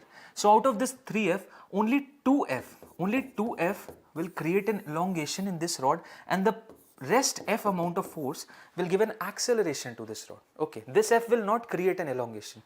The elongation will be created by this 2F and 2F only. Same amount of force should be applied from both the ends. Okay, so I suppose you have got the idea. Now because of this I've just broken them out into this 2F and this F. Okay, so this F and this F will create an elongation of delta L in the bigger rod and that will be how much? So you all know this formula, right? That F upon A into delta L by L is equal to Y. Now what is the value of delta L? Just need to put Y over here, delta L over here. So delta L will turn out to be FL upon A times Y. Clear? Right. Where Y is the Young's modulus, F and L are force and length and A is the area. No issues, no issues. Now let's just calculate the delta L for 2L length. Okay. So obviously the total elongation will be equal to delta L1 plus delta L2. Now if I talk about delta L1, consider it delta L1 to be the elongation in this part, So here the delta elongation will be delta L1 and for this part consider the elongation to be delta L2. Okay, so delta L will be how much? So 2F and 2F. So it will account to 2F, the length is what? How much? L, divided by area is A and Young's modulus of elasticity they have given it to be E. And what about delta L2?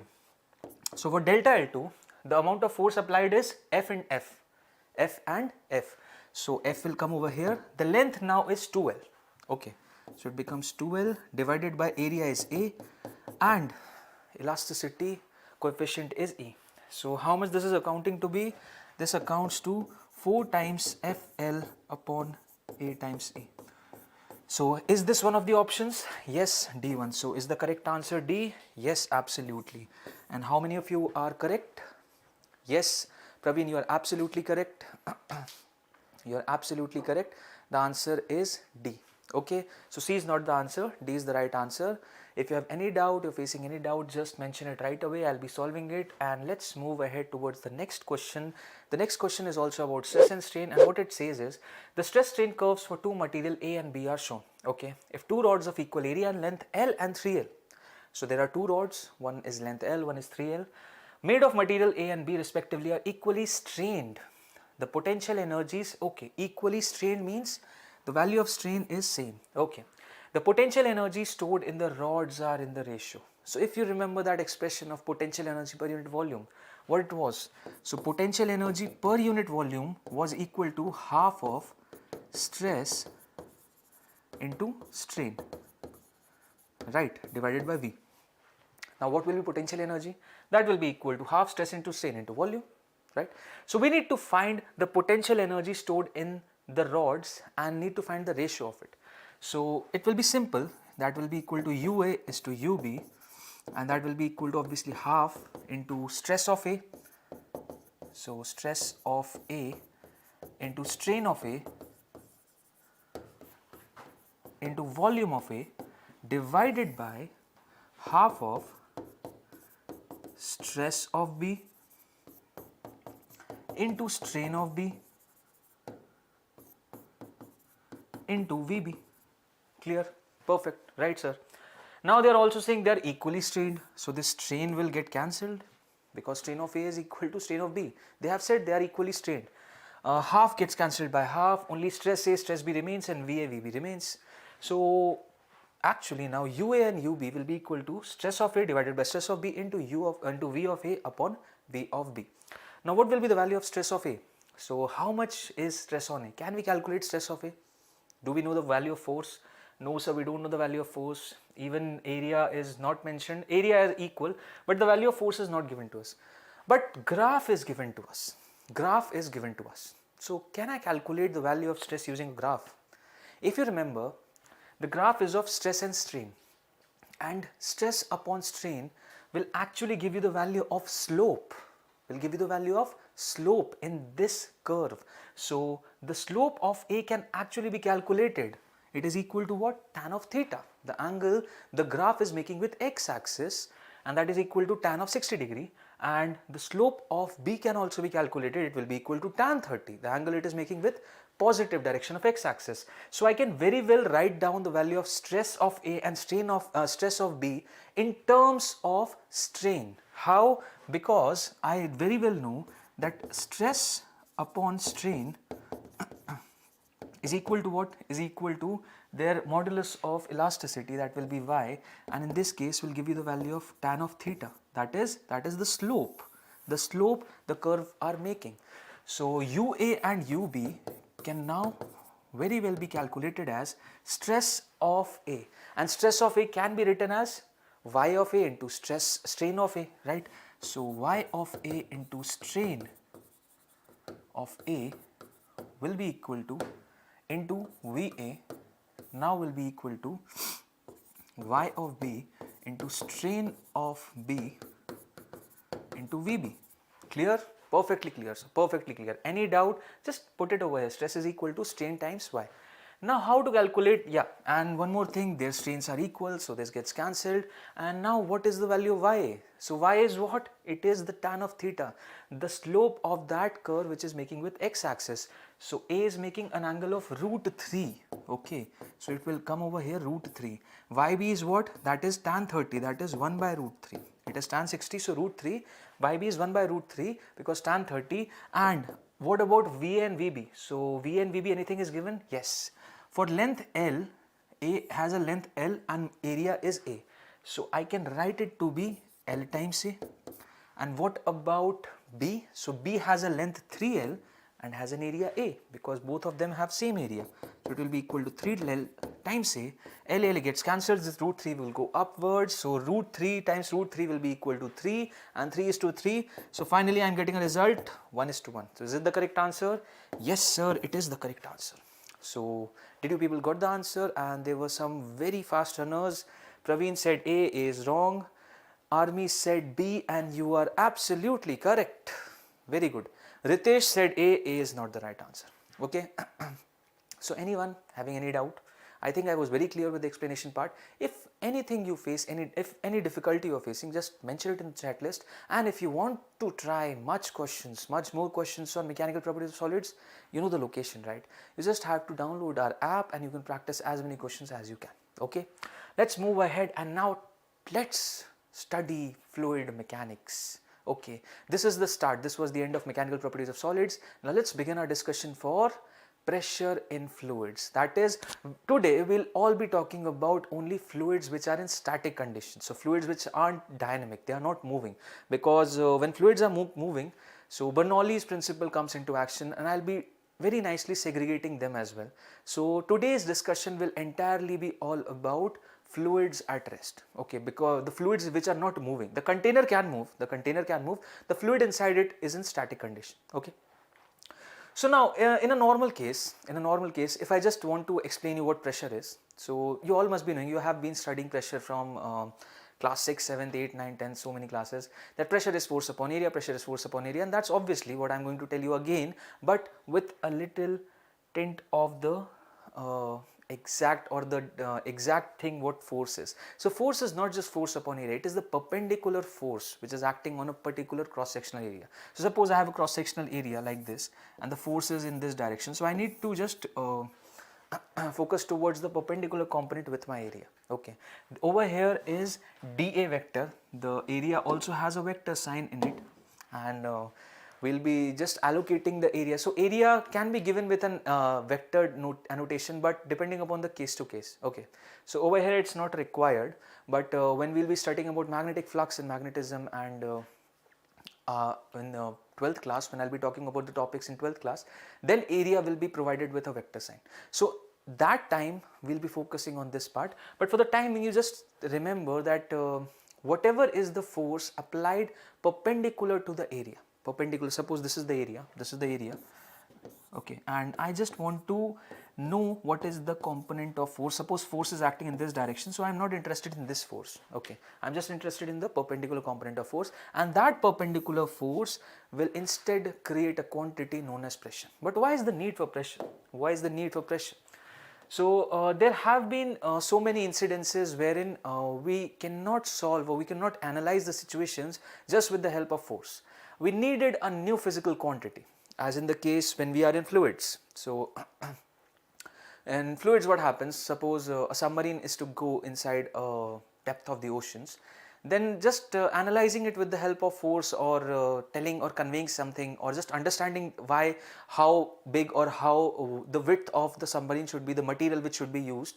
So pressure has to be kept into consideration. The force इकलौते से हमारा काम नहीं बन पाया, ठीक है. We needed to infuse some other concepts. हमें थोड़ा और ज़्यादा deeper study के लिए we needed some new physical quantity, and that was the reason हमने pressure develop किया. Pressure का significance क्या है? मतलब force का एरिया के साथ इन्वॉल्व करने पे जो फिजिकल क्वांटिटी डेवलप हो रही है, दैट इज प्रेशर, एंड ये बहुत ज़्यादा रिक्वायर्ड हो जाता है whenever I go in fluid and fluid is what anything which has the ability to flow, anything which can flow. So liquids are obviously fluid, some gases are also fluid, some gases aren't, ठीक है. So they are fluids, and fluids में हम mostly pressure के बारे में ना discuss करके force के बारे में ना डिस्कस करके, ना समझ के, we use pressure as a quantity to understand things in a much better way. So this is all about pressure, what is pressure, and I am sure all of you must be knowing there's nothing much to discuss about. It's a scalar quantity, obviously it's a scalar quantity, and sometimes people feel that pressure is a vector quantity because of the perpendicular direction. Pressure यहाँ लग रहा है, so what I'll be doing, I'll be creating a block over here and I'll be saying pressure इस पे यहाँ लग रहा है, pressure is like this, pressure is like this.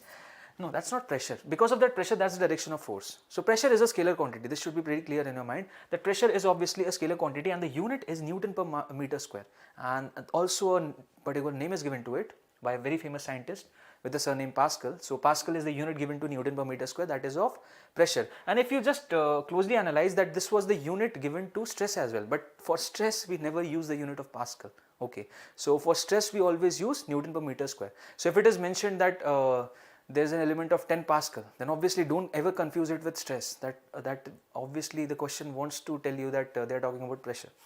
Okay, and if I talk about the atmospheric pressure, so obviously we know we are on earth and we are living because of the presence of air which constitutes 28% oxygen, nitrogen, and so many things. So that air, this is a blanket, right, and this blanket stretches right from the surface of earth till near about 100 kilometers up. Okay, so because of this atmosphere, it is obviously fluid, right, it has the ability to flow, and this fluid will definitely exert pressure. Now what is pressure in my sense is that molecules of liquids and gases, they are continuously in motion. So over here as well in my room, in where I am just giving you this lecture, there are air molecules and they are continuously hitting my skin, hitting my body, and when they are hitting my body, they are obviously exerting a force on me. So that force will be different on my upper side of the body, lower side of the body, depending upon its density even. So that pressure is what I am talking about, as known as atmospheric pressure. So atmosphere is continuously applying a pressure on you all, and you even not realizing it, but you are living because of the presence of this atmospheric pressure. So your entire construct of your body is because of this pressure. So suppose you go in an airplane. So why the airplanes, the windows of the airplane aren't open? The reason is this, because at that height, the air pressure reduces and your body is not constructed to sustain that low amount of pressure. So what will happen, the entire fluid or the blood running in your body might escape out, and nose bleeding has been experienced by so many travelers in airplane, even on some mountain area when they go, because of the reduced pressure of atmosphere.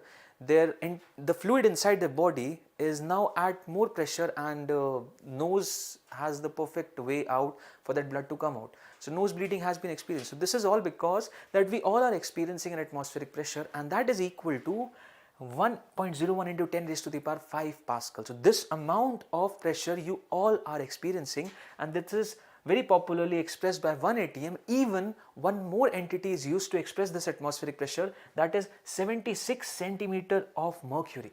So 76 centimeter of mercury, that is in the case of a barometer. So I'll be discussing about that as well, how using a barometer we have just justified an atmospheric pressure by the elongated length, the uprising length of mercury in a particular tube. So in a tube, if you keep a mercury and construct the case study of a barometer, which I'll be telling you how it is done.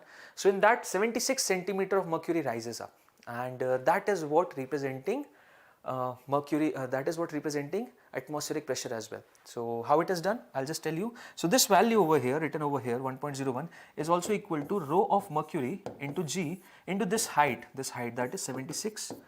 Obviously I will have to go in SI unit. So 76 centimeter by 100 will give you the value 0.76 in meter. Mercury's density, that is 13.6 into 10 raised to the power 3. G is obviously 10. Just multiply it up, you'll get the value of exact result. So whatever is the value, you'll get that the nearby value will come out somewhat like this. Okay. So this is the result. This is all about atmospheric pressure, and you all need to keep them in mind whenever you are about to study fluid mechanics, because many a times what will happen, I'll keep a beaker like this, and over here on the surface there will be a pressure, and that will be predefined. That's by convention. So nobody will again and again tell you that over here there is a pressure and that is equal to PA, that is atmospheric pressure.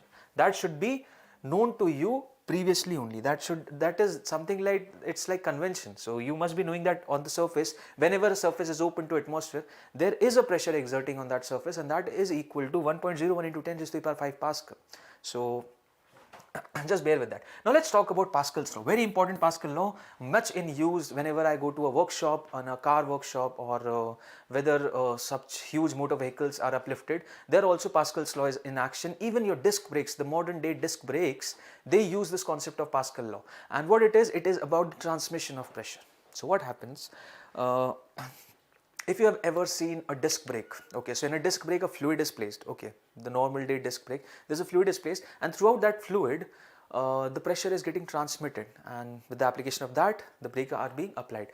So what is Pascal law in a normal sense? So it says that if you have a fluid at rest, okay, first thing is very important, because we are studying fluid at rest, so fluid should be at rest, and if the fluid is incompressible, also the amount of viscosity should be very less. Okay, so it should be incompressible as well and non-viscous as well. But there isn't a fluid which is non-viscous actually. Some amount of viscosity will definitely remain, but just try that the fluid should be very much towards the ideal nature, that is incompressible and non-viscous. Then whatever amount of pressure you are applying over here will get equally transmitted over here. And the benefit of this is that suppose this is a very small cross section, and the area of this cross section is A1, and here we have a very huge cross section and the area is obviously A2. So the F1 upon A1 over here will be equal to F2 upon A2. So here small area, F1 will be small, here larger area, and F2 will be large. So with the application of very small amount of newtons, you can actually extract a very great amount of newtons, which is capable enough to even uplift this very heavy car even. So you got the idea behind Pascal's law, that with this very small application of a very small amount of force, you can actually turn out or extract a greater amount of force, which instead is capable to uplift a heavier mass, as in the case of this car. And the relation is just that F1 upon A1 will be equal to F12 upon A2. So this ratio should remain same, right? So if this is small, this is small. If this is large, this should be large. right? And hydraulic lift is, so there are so many cases of Pascal's law used so extensively over here right now. You are surrounded by the concepts being used of Pascal's law. So just try and relate them, try to find out, do it, make it as a homework. Whenever you are just feeling pissed with your studies and you want to do something interesting, want to search something interesting, just search for it. How many applications of Pascal's law do we have? And you'll get to know how much applicable this is, how much extensively we use this Pascal law to determine how pressure is getting transmitted. Okay, so this was all about pressure and Pascal's law. Now let's talk about a normal case of pressure difference between 2 points when there's a beaker and it is ideally kept on the surface. So pressure is at rest, fluid is at rest, it's kept normally. So in such cases, what happens, because of the influence of gravity, that is acceleration due to gravity, pressure increases as we go downward. Okay, as we go downward, pressure increases, and as we go upward, pressure reduces. Okay, I am again stressing on the fact that inside a beaker, if a fluid is placed at rest, then because of the presence of acceleration due to gravity, pressure decreases with depth and pressure increases with pressure increases with depth and pressure decreases as we move further. So inside the depth of an ocean, the pressure will be much more as compared to the pressure at the top surface of it. Okay, so this is the reason it's very tough to touch the bottoms of Pacific Ocean or go somewhere near to Mariana Trench, because the pressure is so huge over there that normal submarines or normal bodies cannot survive that huge pressure. So this is the reason whenever I go in a fluid, as I go deeper and deeper, the pressure normally increases, and this is a very standard case when the beaker is at rest. Now the beaker will accelerate, and with its acceleration obviously the pressure variations will change. Okay, so the pressure variations will not remain same as they are right now, that P2 is obviously greater than P1 and the amount of which it is greater is obviously equal to rho GH, where rho is what? It is the density of this fluid, G is acceleration due to gravity, and H is the height, the distance between points P1 and P2. Okay, so this is the all about how pressure is changing, and obviously as I very well told you that there is an atmospheric pressure from the top itself. So if I have to calculate the exact value of pressure at P2, let's say I want to calculate the exact value of pressure at P2 and the height at which it is located, from the top surface is somewhat y, okay, I can term it to be y, then P2 will be equal to P0 or PA, whatever is your intention to represent atmospheric pressure. So P2 will be equal to PA, that is the pressure at the top surface, plus rho of this liquid, whatever liquid there is. So be it any liquid, if we take water then water, be it any liquid. So rho of that liquid into G into H, not H, we have to consider it to be Y, right? We have considered it to be Y. So we'll place Y over here. Okay. So why? Because this distance we have taken to be Y. Okay, I think you got the main idea behind pressure calculation at any point at depth D or depth Y inside a fluid. So in this way you can find the exact value of pressure which will be inside that fluid. Okay, now let's move ahead and talk about when our containers are not at rest. So this was a pretty standard case, right? This was a pretty standard case wherein I have kept a beaker, and inside that beaker, because of the fluid density, the pressure, and because of acceleration due to gravity as well, the pressure will definitely increase as I go deeper and deeper. Now let's say suppose my fluid is in accelerating mode. So acceleration doesn't mean that my fluid is moving. It should accelerate, right? So somebody if in the future comes and tell you, okay, now my fluid is moving, so it has a velocity v and a constant velocity v. So will anything change inside it? Will the pressure change along the horizontal, or will the surface of water also change? And that's completely false. It will not change. And a best case study what you can find about it is that take a glass of water and quickly move it. So what you will see, what you will observe is as you quickly move it, so after some time, if the acceleration is along this direction, then the water will move somewhat like this. The surface level will change like this. But take that same glass of water and sit in a train and let the train accelerate and reach a speed, and after that when it is moving, the level of water never changes. So this level of water changes only when the frame is in accelerating mode and when there are pressure differences along the horizontal. But when you have achieved a constant velocity, then those changes might not be observed, because in that case the frame is not accelerating. So all in all, what I want to say is that the frame should be in accelerating mode, continuous acceleration mode, then only we can experience all the changes which I am just about to tell you. So what happens whenever we are in an accelerating fluid? We place ourselves inside the fluid. We put ourselves and place it inside the fluid. We observe things from inside this beaker, and now since I am observing things, I want to see, right, how pressure is changing or how the level of water is changing. I am not outside standing. I am placing myself inside and observing things, and then telling you people, okay, the pressure has changed, C is now at a higher pressure than B or whatever it is, and the surface of water has also changed. So now if I am placed inside this fluid, then obviously I will have to apply an element of pseudo force, right? There will be an element of pseudo force or pseudo acceleration, and for a final case, what I want you all to just understand is that the fluid inside this container, which is accelerating towards right, will have an acceleration towards left, and this acceleration will create a similar effect as G has created inside this fluid. What G has done, it has increased the pressure as we go deeper and deeper. So over here also, as we go more towards left, the pressure will increase. So what I can deduce is that at point C, the pressure will be much more as compared to point B. Okay, and the amount of increment which pressure at C will have as compared to B is given over here. So PC minus PV will be equal to rho into G, which was earlier. Now it will be A because the frame has an acceleration A. So rho into A into the distance between them. Okay, I am again repeating myself. आप इस frame को accelerate करोगे तो along the horizontal again pressure changes होंगे, and pressure changes कैसे होंगे?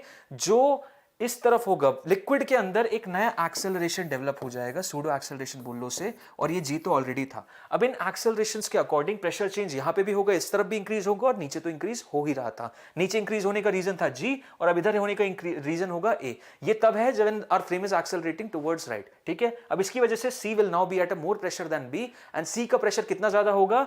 इतना ज्यादा होगा. एंड ऑब्वियसली बी ए का रिलेशन तो you very well know, PB will be equal to rho into g into h. So now I suppose you all have understood what this is all about. ठीक है. हाय कविता.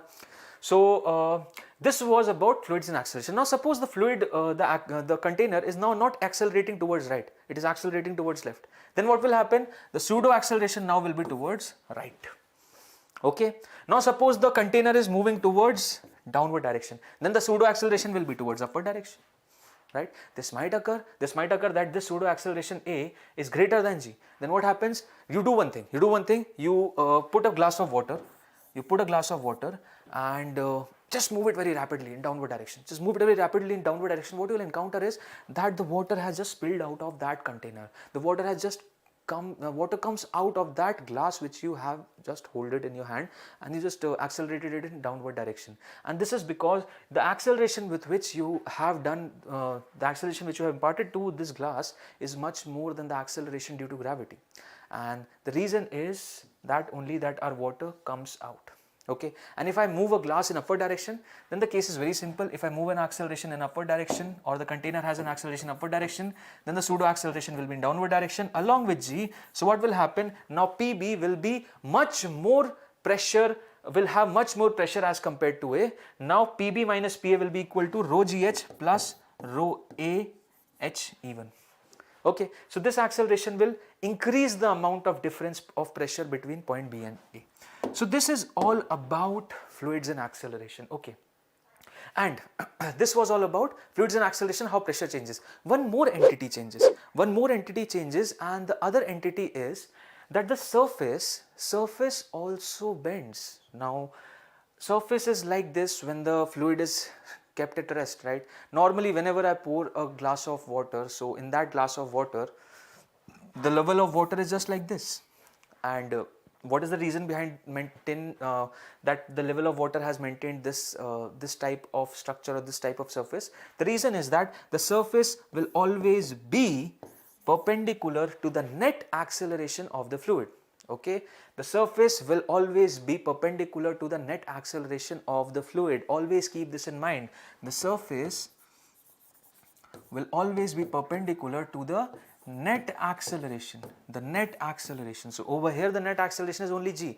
Now if suppose this container begins accelerating towards right, it begins to accelerate towards right, so what will happen? Now the fluid will have an acceleration a over here, g over here, so the net result of both these components will be like this, and the surface will maintain in such a pattern that it is perpendicular to the net acceleration. Okay, is it clear? It is very clear, sir, and I can very well know how the level of water will change by a very simple expression. I am just giving you the expression.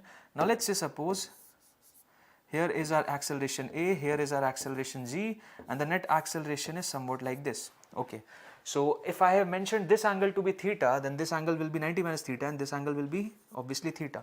So tan theta over here in this triangle will be equal to a by g. So as is mentioned over here, tan theta is equal to a by g. Okay, and you can very well now find out what will be the value of inclination of the surface if our container is accelerating in such a mode. Okay, so this is the expression for how much change in shape will occur because of the motion of a container. Okay, now let's talk about equilibrium of fluids as well. So equilibrium of fluids also can be understood by the application of pressure changes in fluids only. Okay, so what is happening over here are two immiscible fluids have been placed in a U-tube. And why immiscible fluids have been placed? So obviously this fluid of density ρ1 is not mixing with this fluid of density ρ2, right? This is a fluid whose density is ρ2, this is a fluid whose density is ρ1, and obviously they are not mixing, they are immiscible in nature. And the reason is, reason is not that, but the reason such kind of a structure is being maintained because they are immiscible. They are like just oil and water which cannot be mixed up. Okay, and the reason is obviously because the molecules cannot enter the intermolecular spaces of water of that some liquid. That salt is miscible with water, right? But oils are not, because the molecules cannot get between the molecules of that. But that's a topic of chemistry. We are not over here to discuss chemistry over here. We are just discussing the portion of physics over here. So just consider it to be immiscible in nature, and the immiscible, both the fluids are immiscible, and they have just maintained such kind of a structure wherein this fluid of density ρ1 is at a height h1 from their interface, and from their interface only at this side of the U-tube, the same liquid has maintained a height h2. So now what I want is, I need to compare both these heights h1 and h2 and how they will be.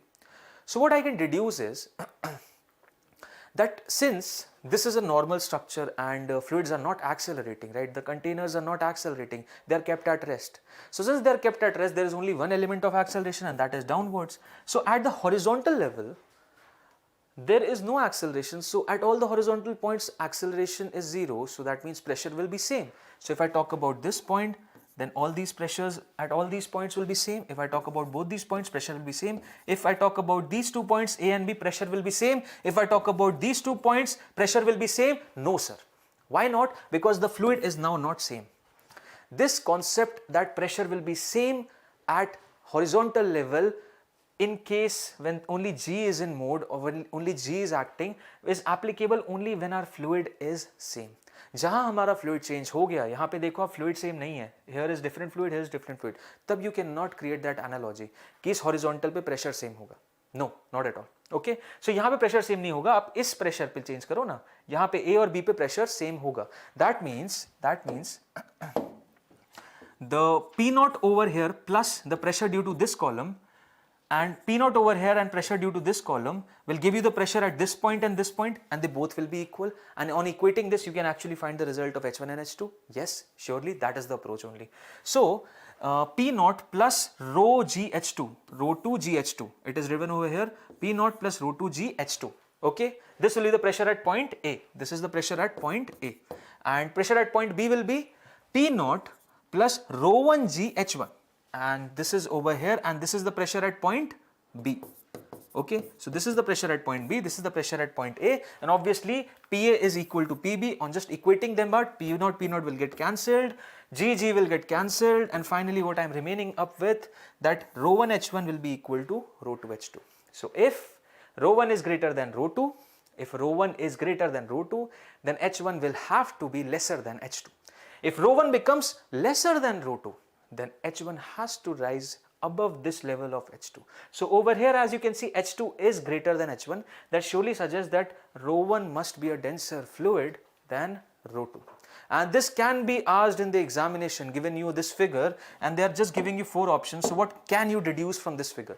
Is rho 1 greater than rho 2, rho 2 greater than rho 1 is equal to rho 2, or cannot be determined. So you need to understand it, that it is clearly visible that H2 is greater than H1, and over here I can very well now know that since H2 is greater than H1, so what can be the conclusion? That yes, rho 2 will be lesser than rho 1, because the multiplication, the product needs to be same, right? So if H2 is greater then rho 2 should be less. Okay, so I suppose you all must have understood. Okay, hi Adnan, how are you? So this was the explanation about equilibrium of fluids in equilibrium of different fluids in a YouTube, and there are so many questions asked in this pattern. So I just wanted you all to get an idea about this concept. Okay, so this is how we do it. Now suppose the YouTube now is accelerating. So we all know, right? We have just studied, and you also might be knowing that because of the acceleration there will be a fluid pressure change along the horizontal, and obviously since our frame is accelerating towards right, there will be a increase in pressure towards left, right? So now if I consider this point PA and if I consider this point PB, then obviously PA will be greater than PB, and how much will be the increment? That will be equal to rho, that is the density of the liquid, into A, that is the acceleration of the container, into the distance between point A and B. Okay, ठीक है sir, perfect, हम समझ गए. Okay, so now you all have understood. So now let's quickly calculate this H. Can you calculate it? Yes sir, हम बिल्कुल calculate कर सकते हैं. We can consider these 2 points. Let's consider them to be PA and PB.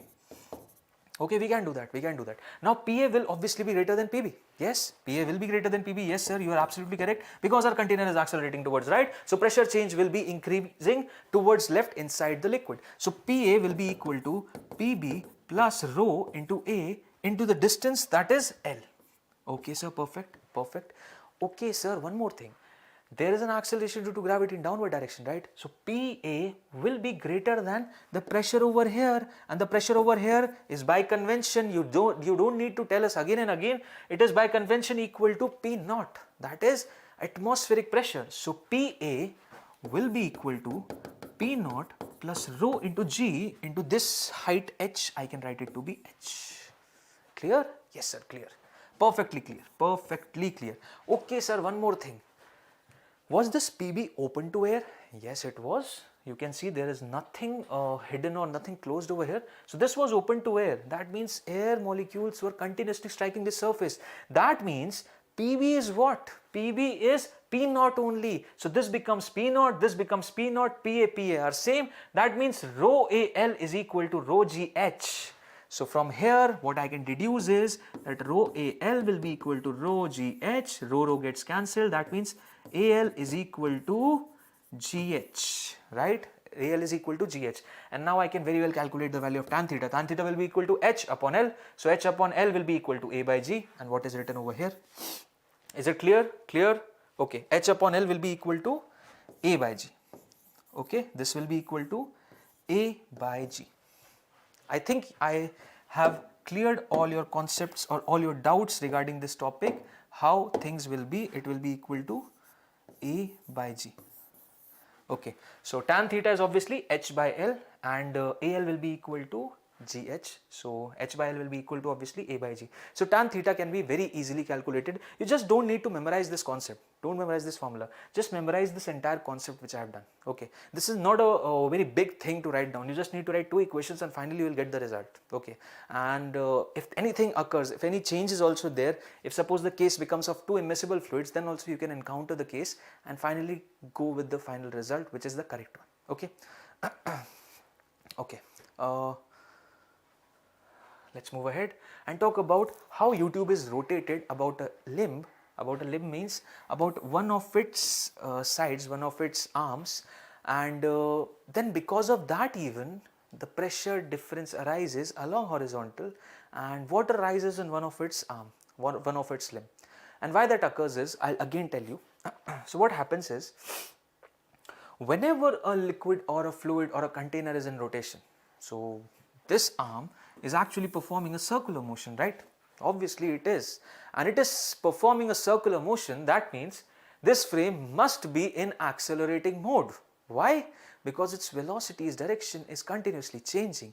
So what should be the direction of acceleration which this arm or this limb of this U-tube might be experiencing?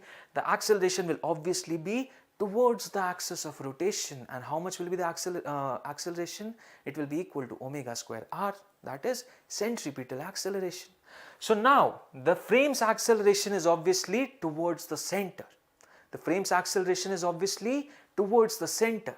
So the liquid's acceleration will be away from the center, and it will experience an acceleration. The fluid will experience an acceleration towards right, and the magnitude will obviously be equal to omega square r. If I talk about this limb, if I talk about this entire fluid, then all these elements are at different distances from the axis of rotation. So they have different angular they will have different tangential velocities and different angular accelerations as well, or centripetal accelerations as well, because centripetal acceleration is omega square r, right? Omega square r, that means the radius of the circular path which you are moving. So if I talk about this element, then it will have a circular path like this. If I talk about this element, I'll just color it with a different color. So if I talk about this point, so this point will have a circular movement about this this path.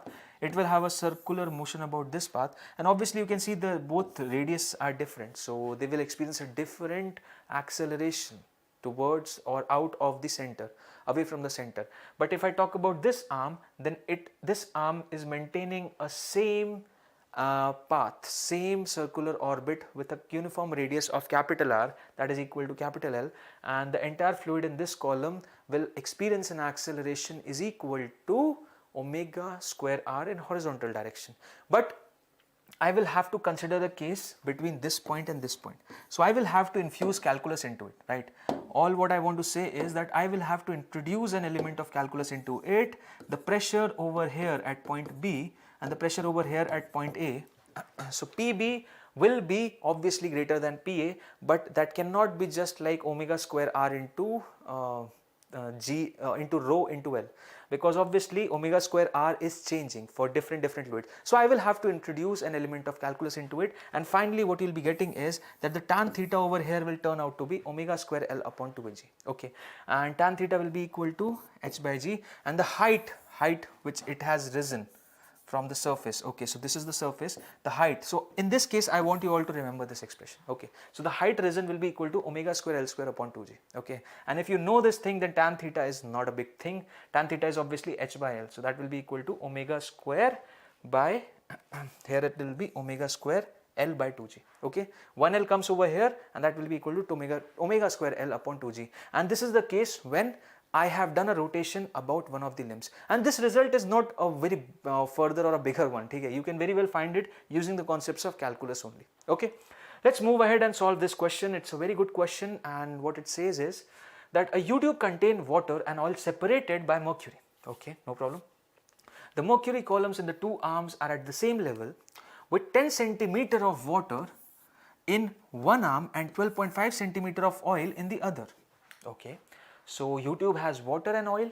Here is water, here is oil, and they are separated by mercury. So all the three liquids are immiscible in nature. So they are immiscible, and the mercury columns, they have given the height as well. So this height is 10 centimeter and this height is 12.5 centimeter, and the mercury columns in the two arms are at the same level. So what they mean is that the interface between water and mercury over here and the interface between oil and mercury over here, they are at the same level. Okay, they are at the same level. So what I need to find, what is the relative density of oil? Not a big thing to find. What is the relative density of oil? So what is the density of oil with respect to water? What is the density of oil with respect to water? That I want to find.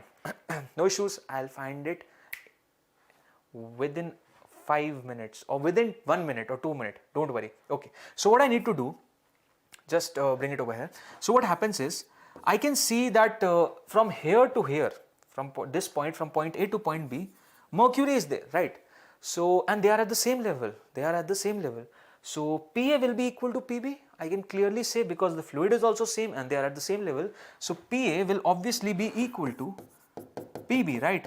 And I can very well find the value of PA, right? PA will be how much? Okay, this section is open to air, so it will be equal to PA. This section is also open to air, so this will also be equal to PA, that is atmospheric pressure. So, PA plus rho into G into H, and rho of what? Rho of water. So, that will be equal to PA, and it will be rho PA, just a minute. So, PA will be atmospheric pressure plus rho of water into G into this height is what? 10 centimeter upon 100 if you want it to be in SI unit. This will obviously be equal to, over here also same equation can be done. So, pressure at point X will be also equal to PA plus rho of oil into G into the height is 12.5 centimeter by 100. That's pretty clear, sir, not an issue. So, PA gets cancelled, and what I am remaining with is rho WG 10 by 100 is equal to rho oil G 12.5 into 100, and G will also get cancelled, and 100 will also get cancelled. So, finally, I am remaining with is that rho of water into 10 will be equal to rho of oil into 12.5. That's what I am remaining with. So, what will be the relative density of oil? Relative density of oil will be rho of oil divided by rho of water, and that is equal into 10 upon 12.5. Can I calculate it? Yes, I can. Just okay, so 25 5s are, 25 4s are, it is coming out to be 4 by 5. 4 by 5 is how much?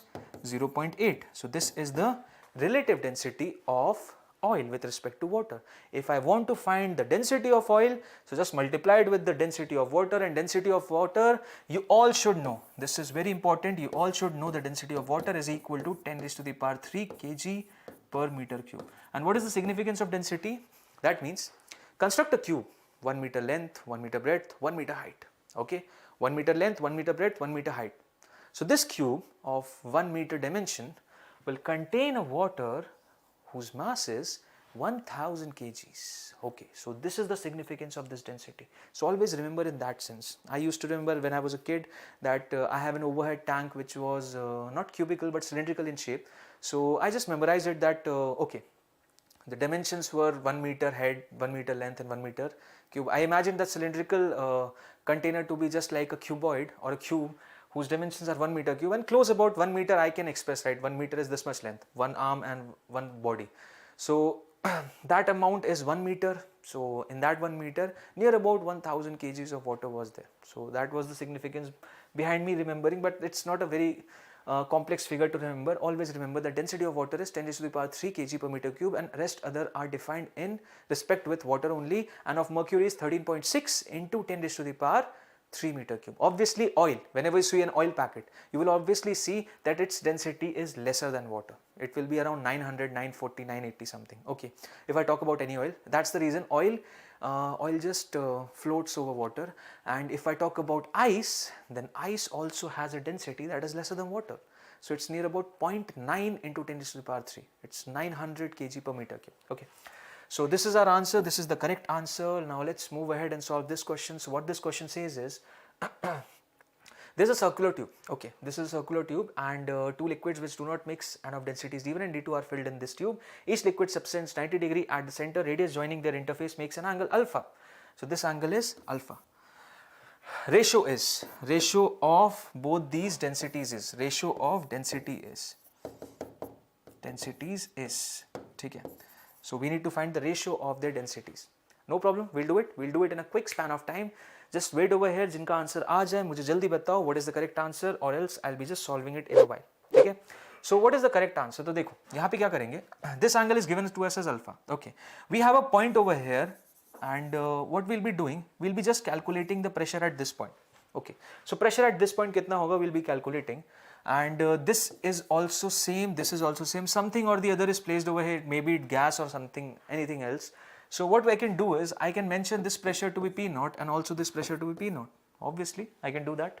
So this pressure, how much heighted it is from this place? Can I find that? Yes, yeah, you can. How? Just I'll let you know.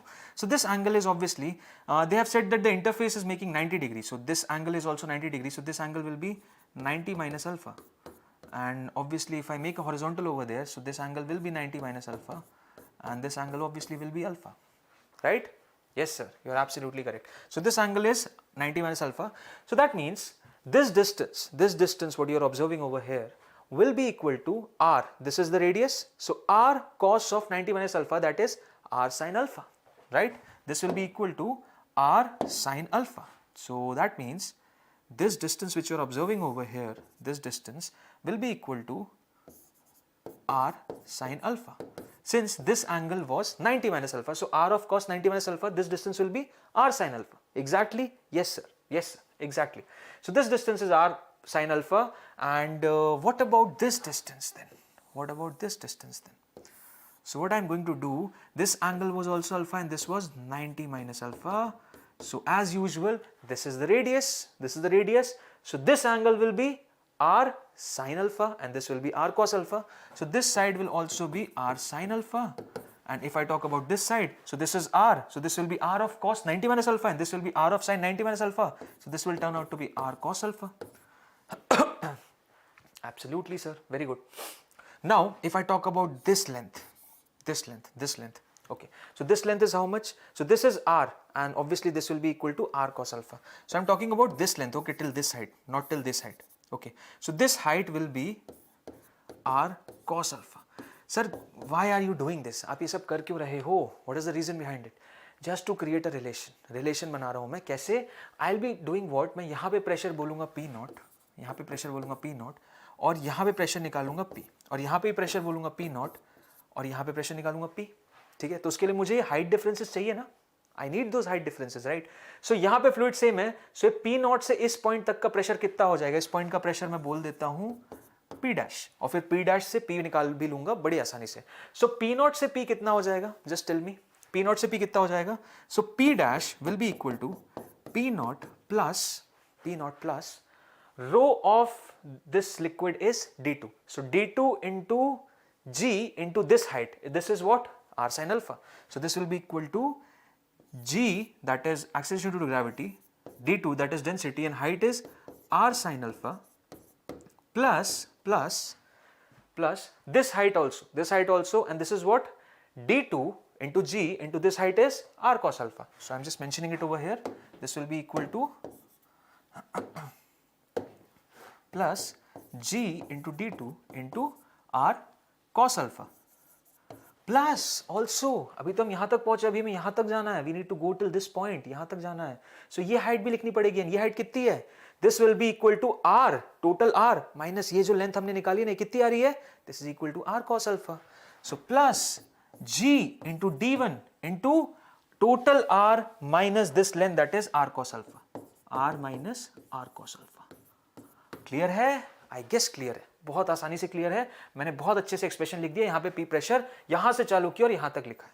ठीक है sir, perfect. अब यहां से चालू करके यहां तक लिख दो, तो ये तो एक्सप्रेशन एक लाइन का है, ये तो बड़ी जल्दी आ जाएगा. ऐसे ही यहां से भी अगर मैं पी की बात करूं तो ये पी डैश नहीं, ये पी है. ओके, पी डैश कौन सा पॉइंट था? पी ये वाला पॉइंट था. मैंने पूरा यहां तक ही निकाल दिया. Okay, so this is not P dash, this is P. Now this P only from this side will be how much? So this P can also be written as, यहाँ पे पी नॉट, यहाँ पे P naught, बिल्कुल sir, plus इसका density कितना है? G तो acceleration due to gravity into d1, इसकी डेंसिटी कितनी है? d1 है, राइट, d1 इंटू ये हाइट कितना है? ये हाइट जो देख रहे हो आप, ये हाइट कितना हो जाएगा? That will be equal to, ये distance will be r sin alpha. So ये टोटल कितना है? r minus r sin alpha. यहां से यहां तक r माइनस यहां से यहां तक r sin alpha. So this will be equal to r minus r sin alpha, right? R minus R sin alpha, and this will be the value of P is equal to P naught. अब बस इन दोनों को equate करना, you will get your final answer. यहीं से मैं बता सकता हूँ P naught से P naught कैंसिल हो जाएगा, सारी जगह से G भी चले जाएंगे. So finally what expression I'll have is, I'll just write it down again. So expression will be, यहाँ पे लिखो d2 R sin alpha, d2 R sin alpha. Then after that G d2 R cos alpha, okay, plus G is also cancelled. G is cancelled.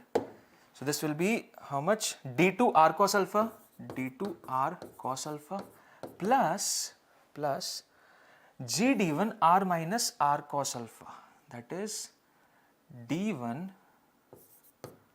r minus r cos alpha. Okay sir, perfect, बहुत लंबी equation होगी, no problem, अभी cancel हो जाएगी. Then यहाँ पे D R minus R sine alpha, और ये इक्वल टू के बाद है, this will be equal to d1 r minus r sine alpha.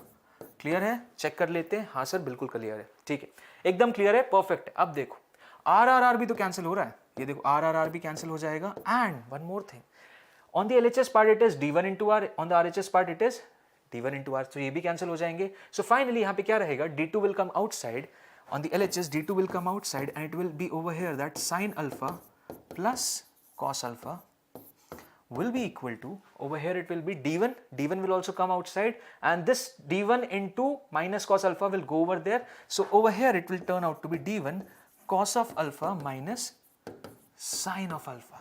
ठीक है, just check this expression, it's a very simple one, it's not a big one, just the equations are large, you just need to cancel them up and उसके बाद बहुत easily आप इस relation तक पहुंच जाओगे. It's not a big deal, बहुत easily पहुंच जाओगे.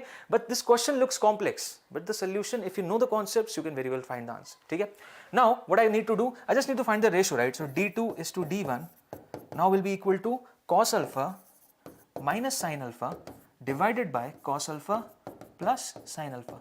And now I see everyone of you can find the answer. You just need to do what? You just need to divide them, the numerator and denominator, by sin alpha and sin alpha. So over here, am I right? Okay. So over here it will turn out to be tan alpha minus 1 divided by tan alpha plus 1. Okay. Is it right? No, divided by cos alpha. Okay. So over here also divided by cos alpha, and over here also divided by cos alpha. So what you will be getting is this cos alpha will get cancelled. So 1 minus tan alpha divided by 1 plus tan alpha. And is it the answer? Yes, it is. So over here it will be 1 minus, and the denominator it will be 1 plus tan alpha. And this is the right expression. Okay, this is the right answer and this is the right expression. What it is? 1 minus tan alpha upon 1 plus tan alpha. If you have any doubt, just rewind the video and see it again. Okay. This might feel pretty complex to you people, but it's a very normal question. Okay? If you know all the things what we have studied, then you can surely find the result. Okay. Now this will be the end of this lecture. Okay, and the topics after this, buoyancy and all those forces, buoyancy, Archimedes principle, flotation and all these things, we'll be discussing in the next section. Okay, the next session will be of fluid mechanics part 2. So do attend that, do revise this. If any of your friends wants to also join this crash course and he wants to understand the concepts of fluid mechanics, then you can definitely refer this session to him. He can go through this lecture because I'll be using many concepts used in this part over there as well. So before going forward for the next session, do revise them. Okay, and meanwhile what you can do is you can download our app and practice as many questions as you can. Even you have you can avail the availability of giving tests as well. And we'll be meeting in the next lecture. The date, remember the date, it's 28 January 2022 and the time is obviously 5 p.m. I'll be giving you personally the lecture and this will be about fluid mechanics. So we'll be discussing few topics of buoyancy and Archimedes principle and the cases of flotation, sinking and all that. And apart from that, then we'll be jumping towards fluid dynamics, wherein the fluid is not at rest and fluid is in motion. So do attend that session. That session will be pretty interesting because buoyant force and the cases of Bernoulli's principle, they are so much in action. You can actually observe this fluid mechanics case so much in your day-to-day life. So I'll be giving you so many examples of real life where you can relate with those concepts and understand them in a better way. So this will be all from my end. All the best for your studies. Thank you.